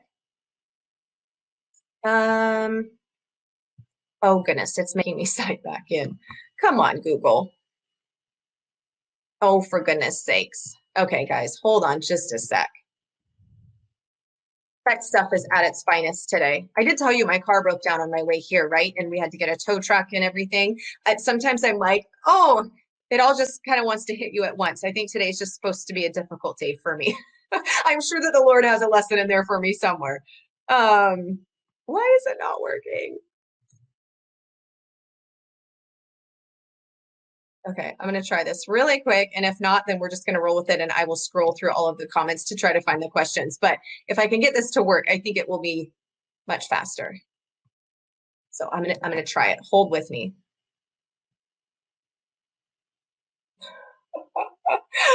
Oh my gosh. Sometimes stuff just gets to be super fun. That's not gonna work. Okay. Well, that is not very nice for it to do that to me. Let me try one more thing.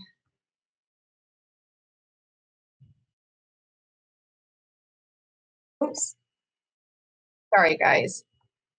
I promise we will get to the Q&A part. I will stay on later because we're having issues at the moment. Come on. Please just work. Okay, let me try this. I think I found the right one now. I'm really hoping.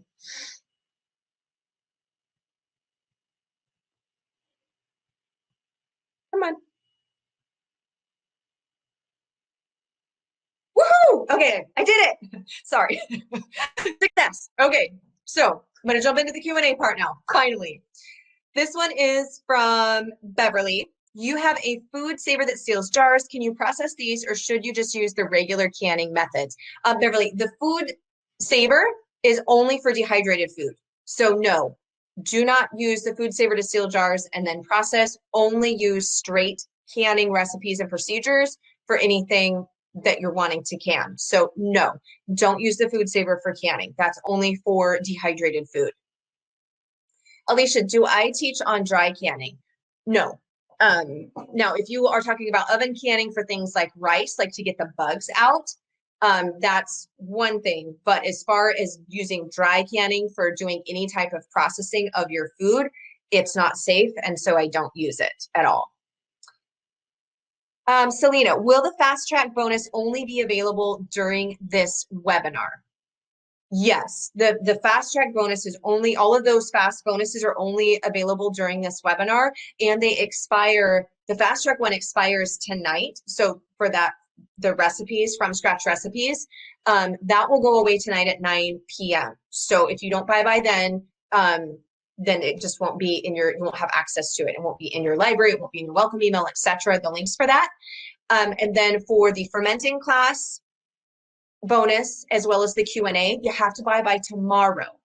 And then those bonuses go away. So yes, only during the webinar time for all of the bonuses, I should say. Otherwise, through tomorrow, you can still get the other two.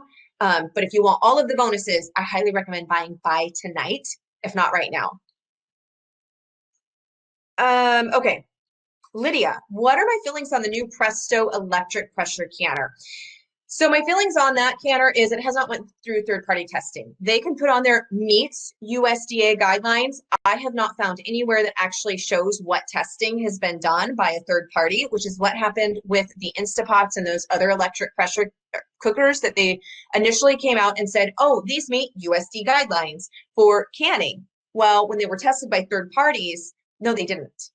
And so until I can see anything from Presto that shows the third-party testing and that it passed it, I don't feel confident in recommending it as a pressure canner. I tend to be cautious. I would much rather be safe than sorry when it comes to my food processing. Joanne, can you use a glass top stove for canning? Yes, you can. There are pressure canners. There are some pressure canners that do say they're safe for canning on a glass top stove. With the glass top stove is you have to be careful because like the All Americans where you can double stack, which is I love because I can do like 19 pints at once. Those are too heavy for a glass top. So you have to know the weight requirements or how much weight your glass top your manual should tell you. But usually the big ones like All American or the large ones that allow you to double stack, they're too heavy and not recommended. But there are some of the Prestos specifically models that say they are safe for a glass top. Still, you're going to want to be careful, right? Like don't set it down heavy, use precaution, etc. But I do have people that pressure can on glass tops successfully, or you can also get a different burner. So I have, there's actually a lesson inside the Home Canning with Confidence course on setting up, especially if it's hot during the summer. We don't have air conditioning where I live. Normally the Pacific Northwest doesn't get that hot, but there are weeks during the summer that get really hot. And so you can pressure can outside on a propane burner, but there's also electric burners. You just want to make sure that the burner doesn't get too hot or meets specific what is the measurement? BTUs, I believe, that doesn't exceed certain BTUs that could damage it. So there are some options if you decide, well, I want the larger pressure canner, etc., or I'm just too nervous to use my glass top, then there are some options that you can do. Osana, do I have any tips for canning without a pressure canner? Yeah, only do acidic recipes that can only be done via water bath or steam canner. Mm-hmm. Desiree, can you add store-bought organic bone broth to homemade bone broth and can it? I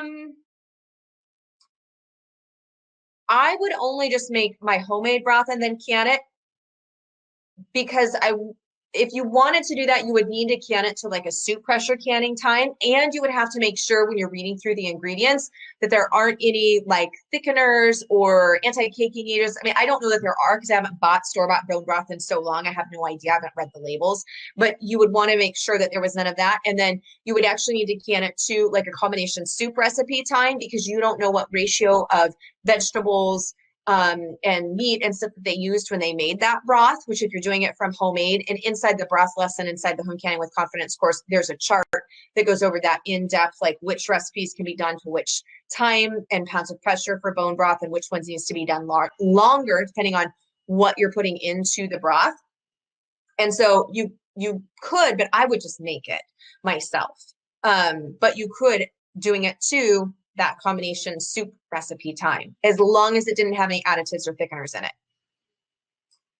Sue, what can you can besides single vegetables or fruits? Well, you can do meats, soups, broths. You can do a combination of different vegetables, stews, chilies. Like there's a lot, of course, with the pressure canner and with those items, but there's a lot that you can do. Christine, you have the vintage zinc lids. Can those still be used? Not for canning. No, I do use vintage zinc lids for like dry goods. So I'll keep like, rice or sometimes dried beans or pasta in my old antique, because I love antique canning jars. I'll keep them in there, but not for canning.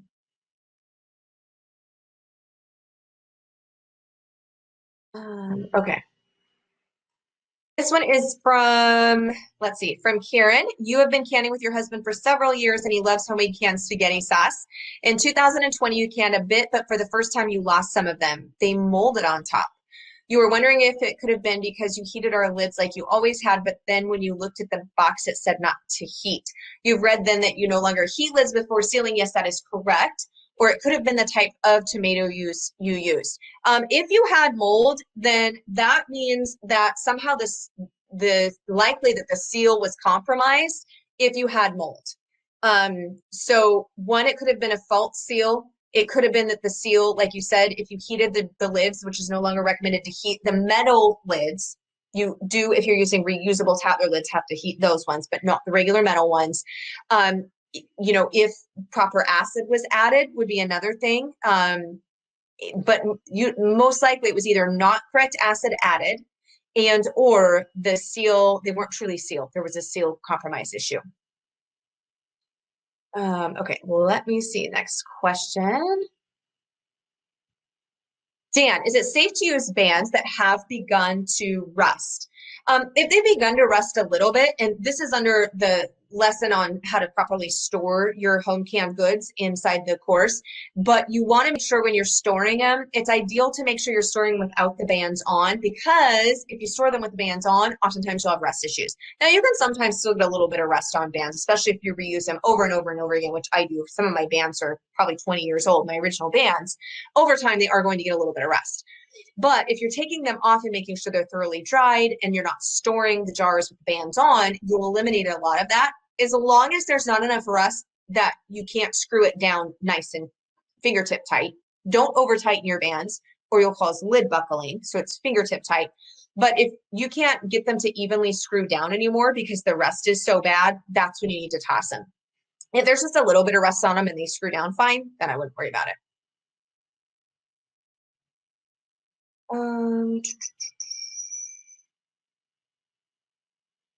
Okay, next one is from Sherry. Sherry, last season you learned that if a tomato is still on the vine and it frosts, you can't can it anymore. Can it be safely pressure canned instead? Sherry, that is an excellent question. And yeah, that's one I go over in depth that I talk about in the course, but true. So if a tomato is on the vine and the plant is killed via a frost, then it changes the acidity level of the tomatoes and they can't safely be canned even with still adding acid. It's changed it too much. Now, if you take the tomato off of a living vine and then put it in the freezer, it's totally fine. That's not changing the acidity level. It's the tomato being on the vine when it's killed that changes it. So can it be safely pressure canned instead? So when you are pressure canning tomatoes, sorry guys, I've got to move. I've been sitting in the same position for a little bit too long. There we go. To move a little bit. So when you're pressure canning tomatoes, most of your tomato recipes, unless you're doing a soup, I have a vegetable soup recipe that uses the tomatoes. It's a tomato-based vegetable soup, but you're pressure canning it to the other ingredients. And so it ends up pressure canning for, I think, 60 or 70 minutes. I don't remember the exact, but it's much longer than regular just tomatoes by themselves. When you're pressure canning tomatoes, you still need to be adding added acid. You will see in all of your pressure canning manual recipes that have tomatoes, even with the pressure canner, you are still adding either the bottled lemon juice, citric acid, or you can use vinegar. Most people choose not to use vinegar when straight tomatoes or tomato sauce because they don't want the vinegar flavor, but they'll use the lemon juice or the citric acid. Even though you're pressure canning it, those pressure canning times have all been with the added acid, which makes you not have to pressure can it as long. So there's a false assumption oftentimes with people thinking that I can pressure can the tomatoes and I don't have to add the added acid. But the times are with acid, and you'll see that if you're looking in the manual or looking in a canning book or following the instructions, it does show with added acid.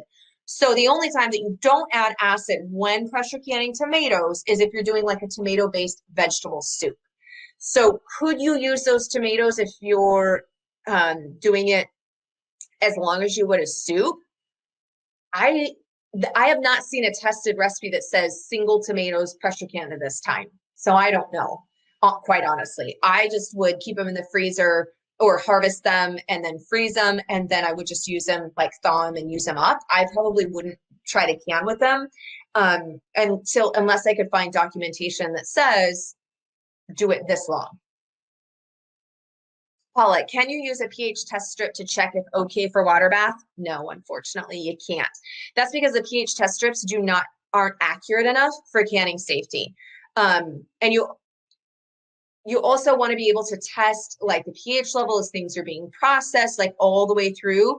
And there's just too many variables, and you can't accurately test with those little pH test food strips or like the probes. They're just not considered accurate enough. It's following what we know based upon full lab tests that have been tested, following those as far as acidity. Joe, your mom would can tomatoes by putting hot diced tomatoes in the jars, putting on lids and then letting them cool, making sure the little bottom button in the middle of the lid pop down. Is that safe? No. So that's what they call open kettle canning, and it's not safe. The reason that it's sealed, and this is people think if a jar seals, then that means it's safe, and it's not, unfortunately. As we know, it's acid content and or time under pressure and a certain amount of heat in order to kill botulism spores. So if you get a seal, all that means is you had hot contents, the jar's cooling down, a vacuum was created, and you'll get a seal. It doesn't mean the contents of the jar are safe. And so open kettle canning, which is exactly what that is, where people would put hot contents into a jar, put the lid on, screw the band down, and it would seal. No, it's not considered safe because you need the processing time if there are any spores, and even if you've sterilized your jars, which as long as processing time, both water bath and pressure canner, is 10 minutes or longer, you don't need to sterilize your jars. Yes, keep them clean. Wash them in hot soapy water so you don't have cold glass, hot food going into a hot canner, but you don't need to sterilize them because it doesn't matter how fast we pour, bacteria still can get in, right? You can't pour fast enough to keep it sterile. And so the processing time is to help ensure that extra bacteria, spores, because there's more than just botulism that's bacteria, right? There's mold, there's other things like that. So that processing time is there, even in acidic foods, to ensure that bacteria is killed, that the contents are heated properly, and you do get a stronger seal. Oftentimes, doing the open kettle canning method, they'll seal initially, but then you'll come in months later and a lot of the seals will be lost. And so you've lost all of that food. So no, open kettle canning is no longer considered safe or good practice. Okay, moving on down here. Emily, how do you know if the recipe is safe? One, by knowing your acidic and non-acidic foods, right? And if it's using the proper procedure, water bath or pressure canner, knowing if it's based on tested. So I've been doing it long enough that I can look at a recipe because I know all of the processing times and what's safe ingredients, what's not safe ingredients, what's safe procedure, what's not, that I can tell. But I know that a lot of people, especially if you're new canning, you're like, well, that does me a lot of good. So is it from a extension site? If you're looking online, if it's from an extension site or a university, then it's safe. If it's from the National Center of Home Food Preservation, it's safe. If it's from an updated ball book, like I said, a lot of those canning books, if they're from 1995 or older, we had new testing that came out. And so some of those guidelines have changed. So don't use any canning books that are older than 1995 or older. They need to be, late. I prefer early 2000s and up. So knowing that they're doing the full processing time, you can also look at a recipe and then go to a trusted site or source. All of the recipes within my canning course, of course, are based upon safe, etc. And so that's one thing, like if you are like, I don't know by looking at a recipe if it's safe or not, is just having those sources and only using them that you know are, and then you don't have to worry about it. Desiree, do you add processing time if you have to use 15 pounds of pressure? No. If you are 1,001 feet above sea level, then you use a higher pounds of pressure. Your processing time stays the same. But if you're water bath canning, which in the Canning Systems Toolbox, but also the written recipes that come in just in the basic home canning course, they all have if you need to make adjustments based on altitude. So water bath canning, if you're water bath canning, you do increase time, and it's based upon about every 3,000 feet in increments by 5 minutes. So you increase processing time for water bath if you are 1,001 feet above sea level. If it's pressure canning, you're just increasing the pounds of pressure, not the time. Carolyn, how is a pressure canner different from a regular pressure cooker? The pressure canner allows you to select the proper pounds of pressure based upon your altitude and or the food, and they maintain that pounds of pressure all the way through. So a lot of your pressure cookers don't allow you to select 5, 10, or 15 pounds of pressure if they're just a pressure cooker and not a pressure canner. And especially the electrical ones, they don't maintain the interior contents of the pressure cooker, don't maintain the pounds of pressure all the way through.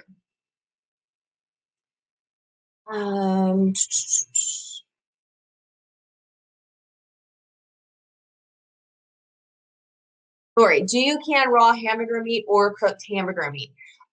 You want to make sure that you're looking at the raw pack or the hot pack on each specific one and following those instructions. But for the hamburger meat, you want to be able to drain off some of the fat. So it's usually from a cooked state.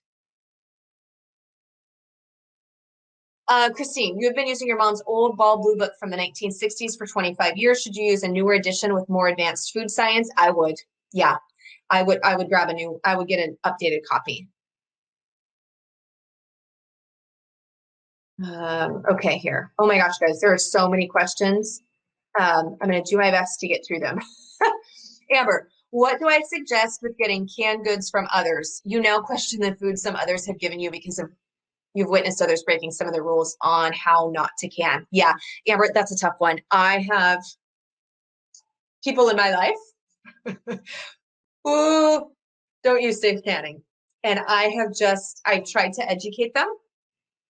And we just have reached an impasse where I tell them if we are at an event or my children are at their home, do not feed them your home canned food.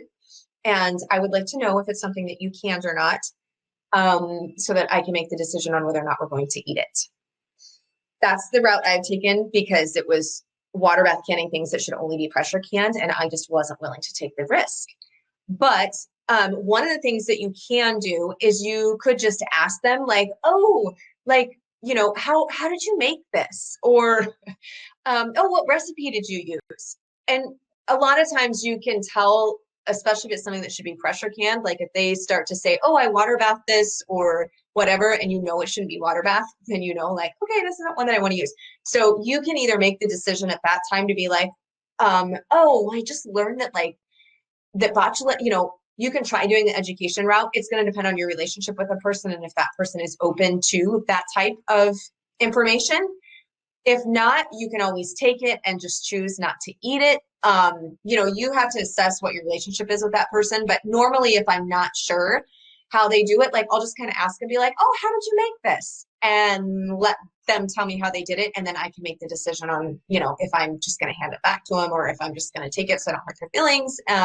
Or if I will try to educate them. It just kind of depends on how well I know the person and if they're receptive to that. But I usually will ask them how they made it in the hopes that that will give me some clues onto whether or not it's okay to eat. Okay, this one is from Nitsa. Is there a way to test if botulism is present, like a commercial testing strip? Not to my knowledge. The thing with botulism is, unlike other types of food spoilage, which you can still sometimes find in canning jars, like mold, for example. If we see mold, then we know something's been compromised. We don't want to eat it. If you see active bubbles, meaning that the jar is just sitting on the shelf, and if the lid is bulging or you actually see bubbles, like bubbles moving through the food and the jar has not been touched, do not eat it. Do not use it. But with botulism, it's odorless and it's tasteless and you can't see it. So that's why we really stress following pressure canning, doing it for the full amount of time to the correct pounds of pressure, and only pressure canning food that we have tested procedures for, or doing water bath and actually processing it, right? And making sure that it is at the correct acidity, using tested salsa canning recipes, using, that type of thing, because there isn't really no way to test or to visually see, taste, smell if botulism is present. Our safeguards are using these tested methods that we know exist. Amy, what would I suggest to can for your first attempt? Oh, goodness. Well, if it comes for pressure canning, honestly, green beans, raw packing green beans are one of the easiest ones to do, and they have a shorter processing time. So those are a really great one to start if you're getting your feet wet with the pressure canner. Broth can also be a good one. As far as like water bath canning, doing like whole or half fruit, like pears or peaches, because you don't have to worry about if you're getting a set or a gel, and it's not as labor intensive as doing like jam or jelly, because there's just more prep and cook time and adding ingredients and that kind of thing with jam or jellies. So some type of fruit, just singularly, like by itself in a light syrup or even just water, etc., can be a really great beginner project and way to go. Kelly, how do you know you have successfully canned and there is no botulism in the jar? Is it mainly the seal? No, it's not actually the seal. It's knowing acidity level and non-acidic, and that you're pressure canning things that should be pressure canned, and vice versa is really what it comes down to. Rachel, what is the best way to label what's in the jar? Well, actually, with the home canning course, we do have labels, custom labels that you can print out on, you get the sheets that have the stickers, and you can label them that way. And I like to do that if I'm doing gift giving or, I want them to look pretty. But really, if you're in a fast hurry, and like I said, I can over 400 jars a year, and I'm not labeling every jar with like a pretty sticker. I just use a Sharpie on the lid. I'll just write on the lid like the year, just the last 2 years on the lid, on the top of it. And if I need to know what the contents are, like most of them, like with pickles, like say did bread and butter versus garlic dill, I can tell the difference by glancing at what they are, but maybe my kids can't. So I'll just put that, or like on top of our salsa. My husband likes really spicy salsa. I like very mild. So I'll put an M for mild and the year. And then for his, I'll put like an S for spicy and the year. I just write on the top of the lid with a Sharpie because they're not reusable for canning anyways. So it doesn't bother me. But you can do pretty labels too. Mitza, can all of your home can go on the shelf or does some need to be refrigerated? No, as long as you followed proper recipe procedure and they sealed, they don't need refrigerated at all. They go right on the shelf.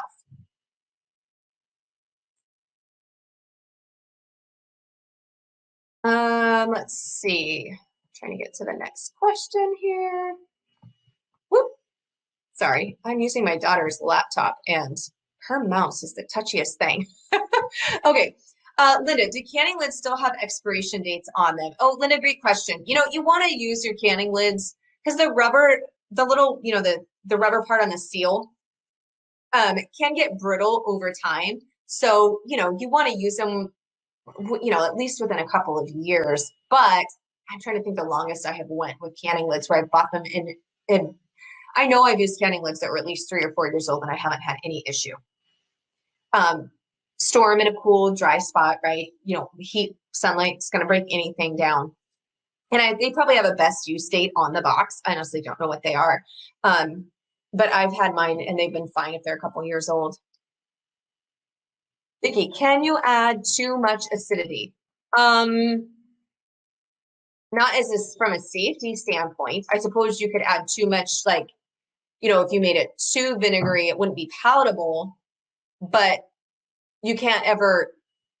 So if you have a canning recipe that calls for a certain amount of vinegar, you can't be like, oh, this is too vinegar for me. I'm going to reduce the vinegar because you've reduced the acidity level. So no, you can't do that. But, if you were like, oh, this calls for half a cup vinegar, I'm going to add another half cup of vinegar. Like it wouldn't harm anything, but it may be not palatable. But I don't know that you could really make it too acidic because at that point, it probably wouldn't be something you'd want to eat. Fran, can you gift this package to a family member? Oh, yeah. Can you? Yes, you can. So Fran, what you'll want to do is you will want to go ahead and purchase it. And then you can either, one, if you want to give it to them immediately, then you would just use their email, right? And create a password. And then you would send them like, say, hey, this is where you go and log in. This is your password. I bought this for you. But if you use their email when you're doing it, then they're obviously going to get the welcome email. And so if you're saving it for a surprise for like a certain day or something like that, you could go ahead and buy it now, use your email and, create your own password, use your email, etc. And then when you want to give it to them, email me. And for paid inquiries, use help@melissaknorris.com. So email me help@melissaknorris.com. And then I can manually switch it to their email and name on the date that you want it to be given to them or for them to have access. So yes, but kind of depending upon when you want them to get it, we might need to do some manual stuff, but I think it would be an excellent gift. Okay. L, does canning bone broth damage the collagen? Oh, great question. No. And here's why I say no. Because when I make my bone broth, I get gel. Like, and if you've been making bone broth for a minute of time, like that is the goal. We want it to be like Jell-O jiggler once it's cooled down, right? So mine, once it's cooled, but you have to cool it if you're going to can it because you have to skim any fat layer off the top. So you're going to cool it in the fridge after you make it for usually about 8 hours, skim the fat off, You heat it back up, pour it in your jars, and then process it in the pressure canner. So at room temperature, or once it gets hot, bone broth that has the lovely collagen and gelatin in there, right? It's not jelly anymore. It goes back to liquid state. But if I take my jar of home canned broth and put it in the fridge, it thickens right back up. So if it's thickening back up, I mean, don't have a way to lab test it, right, to see if there's any amount that's lost, but it's still thick. So there's still collagen and gelatin in there. And really, like if you're roasting bones in the oven at 400 degrees or 375, yes, it's dry heat. We had the conversation about dry versus wet, but it's still getting to be a hot temperature and it doesn't harm it at all. So, your pressure canner is 248 degrees Fahrenheit. So I haven't seen anything that would indicate to me that it is damaged. Elle, you've seen recipes for bread baked in a jar. Is that safe? Absolutely not. No.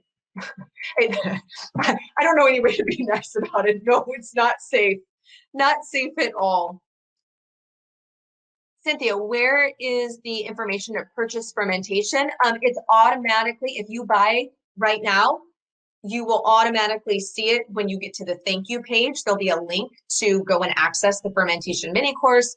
You'll also get a welcome access email immediately at purchase, and it will be in that email too. You'll see the link that says the bonus fermentation mini course. So it's automatically already in everything once you buy through tomorrow, and then that bonus goes away.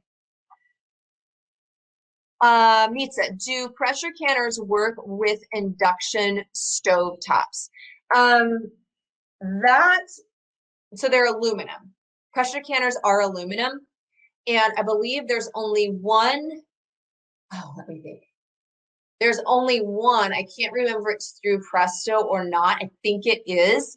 I think there's only one model that has stainless steel on the bottom that will work with induction. I think there's only one model. So not all, because I don't believe aluminum in general works with an induction stove top. I don't have one, but I'm pretty sure that that's the case. And I do know that there is one by Presto. Last time I checked, it's been a few months, it was out of stock.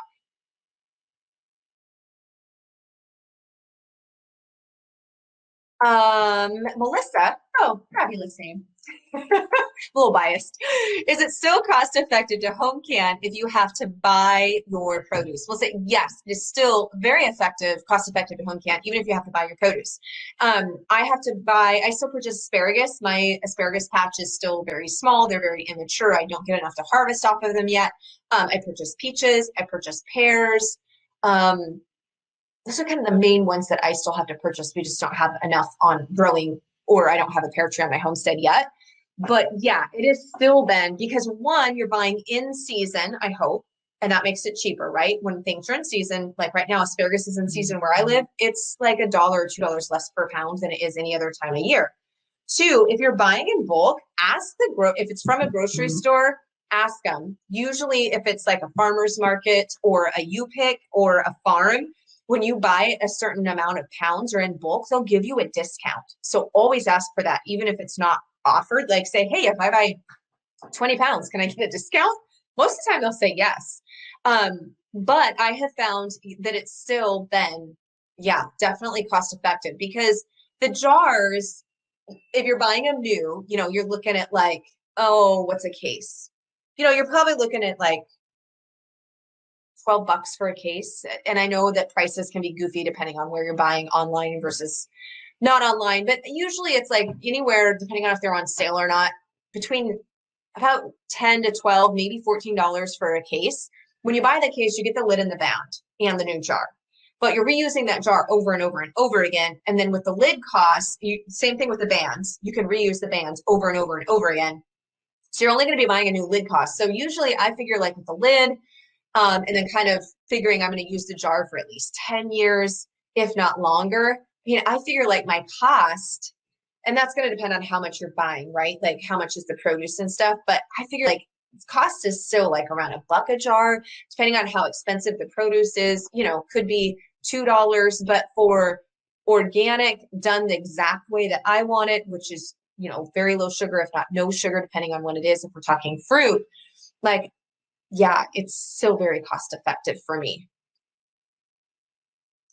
Candy, is it dangerous to process your cans for a longer period of time? What are the downfalls to over processing your cans? Well, well, there's just no need, right? There's no need. Two, over processing can then overcook. And so then it's going to be mushy and like not as palatable. I mean, if you go like 5 minutes over, I'm not going to stress about it. But I wouldn't go over, 10, 15, 20. I wouldn't keep going. One, is if you're doing longer processing times, you'll see this with the fish, for example, because smoked salmon and seafood have about the longest processing times of anything. You have to add more water to the pressure canner because you don't want it to boil dry during the process. So you have to make sure there's adequate water. Now, you only are going to add extra when you're doing the seafood like that has that super long processing time. So you just don't want to go longer than necessary because one, it's not creating a safer product, and two, it can make it mushy. Now, if you were to get something so overcooked, like it was so mushy, like I don't know as far as the safety aspect if there would be one or not, but like I said, like 5 minutes, I really wouldn't worry too much about it, but I wouldn't push it and try to go over a ton because there's really no need. Kathy, can you can onions or leeks? So not individually by themselves, but there are where you can put onions in combination recipes. So there's like soups that you'll have onions in different combinations like that, but you don't just can like a jar of onions pressure canned. There's some different pickling recipes, etc., but not just a full pressure can jar. I don't know how to say your name. Telier? I'm sure I'm sorry, I don't know how to pronounce it. But does adding spices to a typical recipe significantly change the pH of the recipe? That is a fabulous question. And usually you can add some spices and it's usually fine. Like you can add a couple of cinnamon sticks, and I have for like pears and peaches. You can add some whole spices or ground spices to them and it's not an issue. And you can add, spices. So usually you're okay. The one thing you really want to make sure if you're adding spices, especially like ground spices, is that there isn't any anti-caking agents in it. So like if you're, buying, sometimes we'll buy ground spices from the store, especially if it's a spice mix. And sometimes they'll have like silica or anti-caking agents or different things like that in there. And then you wouldn't want to use those. You want to make sure they're just pure spices. And sometimes canning can intensify spices. So it's really best to just go low or what the recipe calls for on the spices. And then if you decide at the time of eating, you're like, man, this isn't quite enough, then just add the spices then.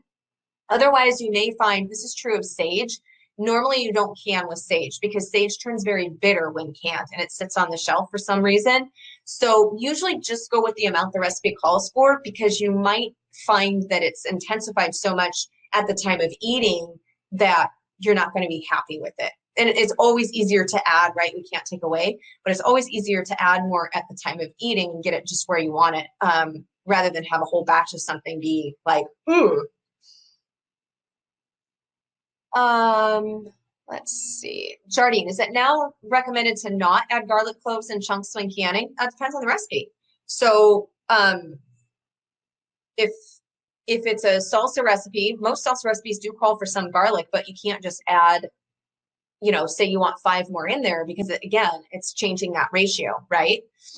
So it just depends on what the recipe is. If you are just doing straight green beans and you add in garlic cloves and chunks, well, then that becomes a combination recipe. That's no longer just a green bean recipe, and you have to treat it as a combination recipe.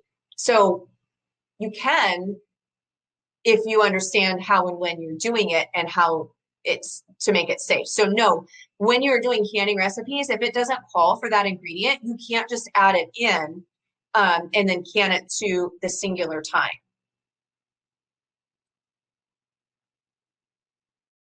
Melissa, is it okay to pressure can acidic foods? Yeah, it's fine. The only thing is like well, you don't really need to, but you can.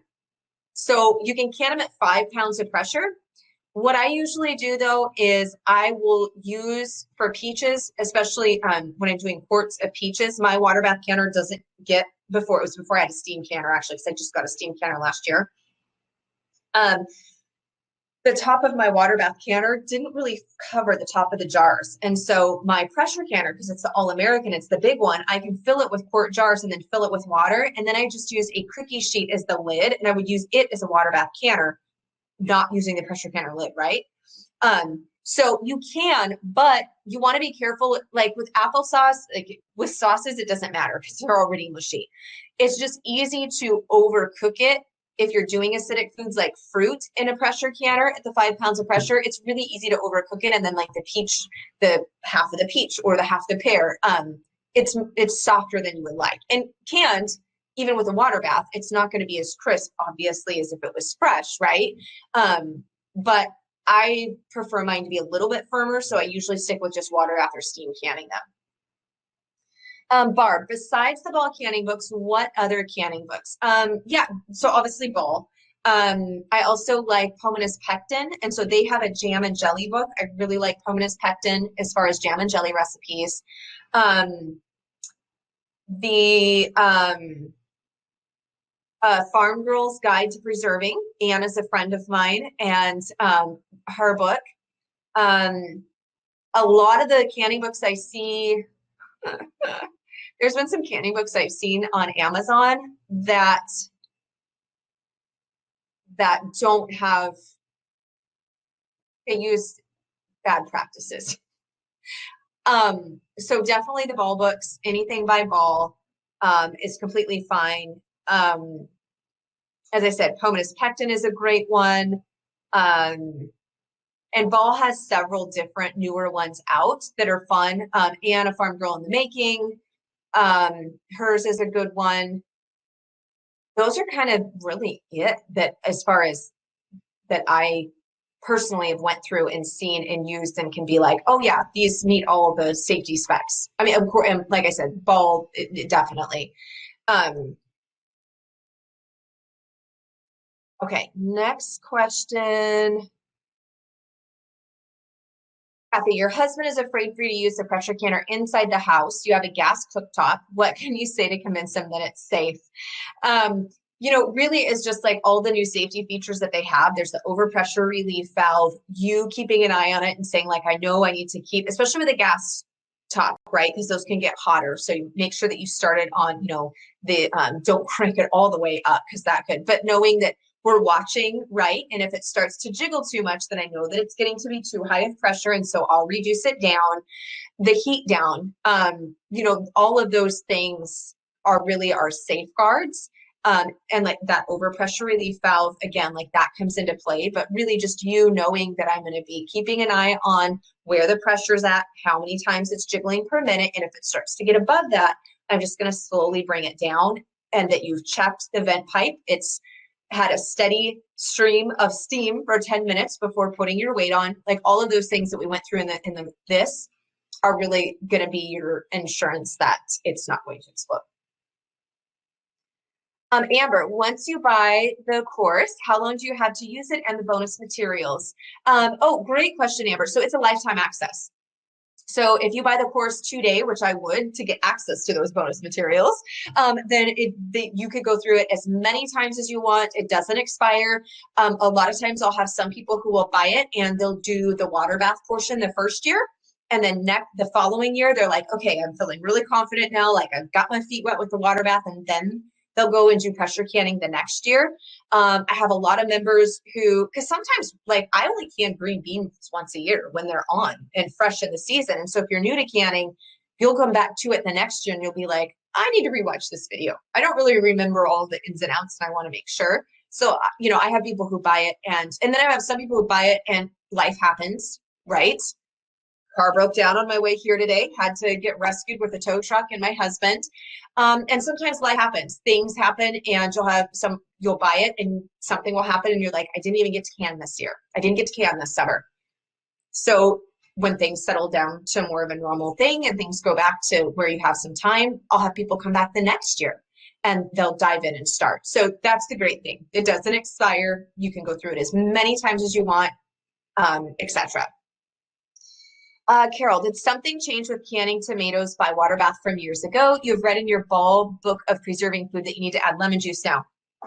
Yeah, Carol. Well, you know, there's some different things that are the thoughts that like the way that our soil is and the way that tomatoes are grown, but mainly as we just didn't have as thorough of testing. So a lot of our testing for safe canning was actually done in right around World War II. So a lot of the canning testing that we have was from like the 1940s, right, and 30s. And so that's when they found out like, oh, we need to do some things that we know we need to do now, because canning is really, as far as food preservation, canning is relatively new. The mason jars weren't even invented until the 1850s, and canning itself didn't really take off until the late 1800s. So as far back as like history goes, it's the newer form of food preservation. People have been fermenting and dehydrating and salt curing and root cellaring for centuries. We've only been canning for a short period of time, quite honestly. And so as the science evolved and they started to realize like, oh, because there are stories of, people didn't know it was botulism poisoning, but, there were families that died from botulism poisoning back in the day, unfortunately. So a lot of our canning safety that we have was originally based on science and testing that was done around the World War II era, because victory gardens were being, and then they were asking people to can and et cetera. So there was a lot of funding at that time for safe canning and food preservation with canning. So after that, we went a lot of years and there wasn't a lot of research done on canning because there wasn't that push for it anymore. We didn't have the government backing it. So then there was some different universities and some different places that did some updated testing on things in the 1990s. And that's where we have a lot of our newer food preservation rules. Like I said, things changed, don't can summer squash by itself, pressure canned wise anymore, etc. So with the tomatoes is they just didn't really know that tomatoes could be borderline acidic, and you don't have a way of knowing which tomato is okay and which one isn't. So across the board, and as I said, there's a false assumption that if a tomato is heirloom, that means it's acidic enough, and that's not true. So we add acid regardless because we're not sure which ones are okay and which ones aren't. Sandra, what can you do or add to the water to avoid the white mineral deposit on the jars? Oh, you can just add a little bit of vinegar to the water, and that will help you not have the mineral deposits. Great question. Alexis, recommendation for a propane burner for cooking outside. So Alexis, there is a whole lesson inside the Home Canning with Confidence course, and there's also a resource page.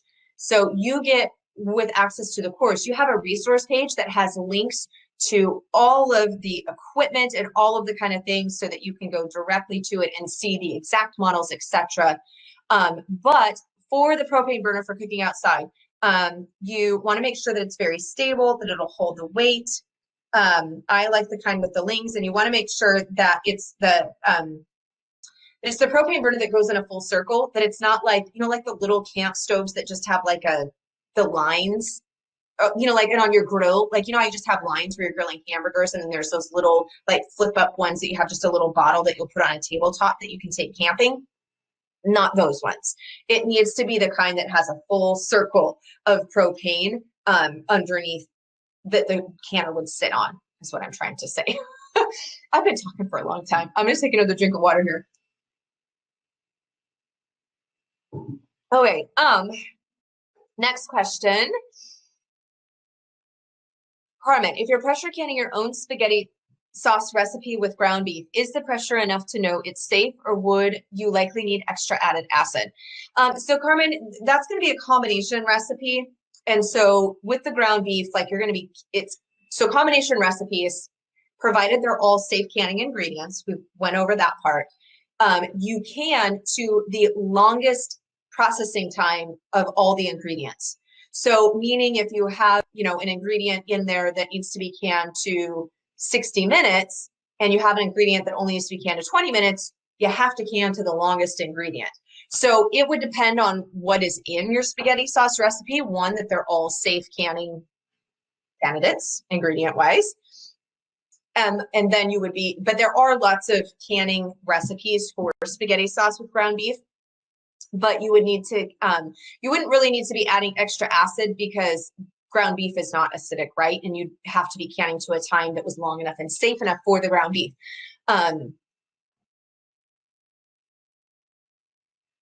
Let's see. Not a question. Oh, Rosemary. Okay, I was trying to find your name. Not a question, but you thought I might want to address this. The heirloom varieties are higher in acid than the new hybrids as well. No, not necessarily. Um, that's kind of a myth. There, just because it's an heirloom variety doesn't mean that it's higher in acid. So we treat all tomatoes regardless if they're heirloom or hybrid, because sometimes it also acidity levels can be affected in the soil that the tomato is growing in. And harvest time, green tomatoes are higher in acid than ripe tomatoes, etc. So there's no way of saying because it's an heirloom tomato, it's high enough in acid and it's safe. Betty, is it safe to hot water bath zucchini salsa? The recipe uses tomatoes and vinegar. Betty, if it's from a newer tested like Ballbook or extension office site, yes. If not, then no. Because zucchini is, as we know, not an acidic ingredient. And so unless it is from a newer tested source book like the Ballbook of Canning, then I have to say no. Okay, guys, we have been on here, oh my goodness, for well over an hour, 2 hours and 15 minutes. And so if you are still on here, one, I am thrilled that you spent this time with me, but you really need to get off the fence and go and grab the course because you have shown a ton of interest in the course, and all of the stuff in there is going to answer all of your questions. Plus, you can ask and leave comments as you're going through the course. If you have spent this much time with me and have this much interest in canning, you need to go and snag the course and get all of the resources and the tutorials and the recipes and everything that is in there. I'm going to take just a couple of more questions. Diana, pickled cauliflower, safe or no? Yes, there are safe pickled cauliflower recipes. Most of the pickled cauliflower recipes that I have seen, though, are in like a combination where it's got like carrots and peppers and other things in it. I don't know if I've ever seen just a straight pickled cauliflower recipe, but I have seen it where it's like a garden medley.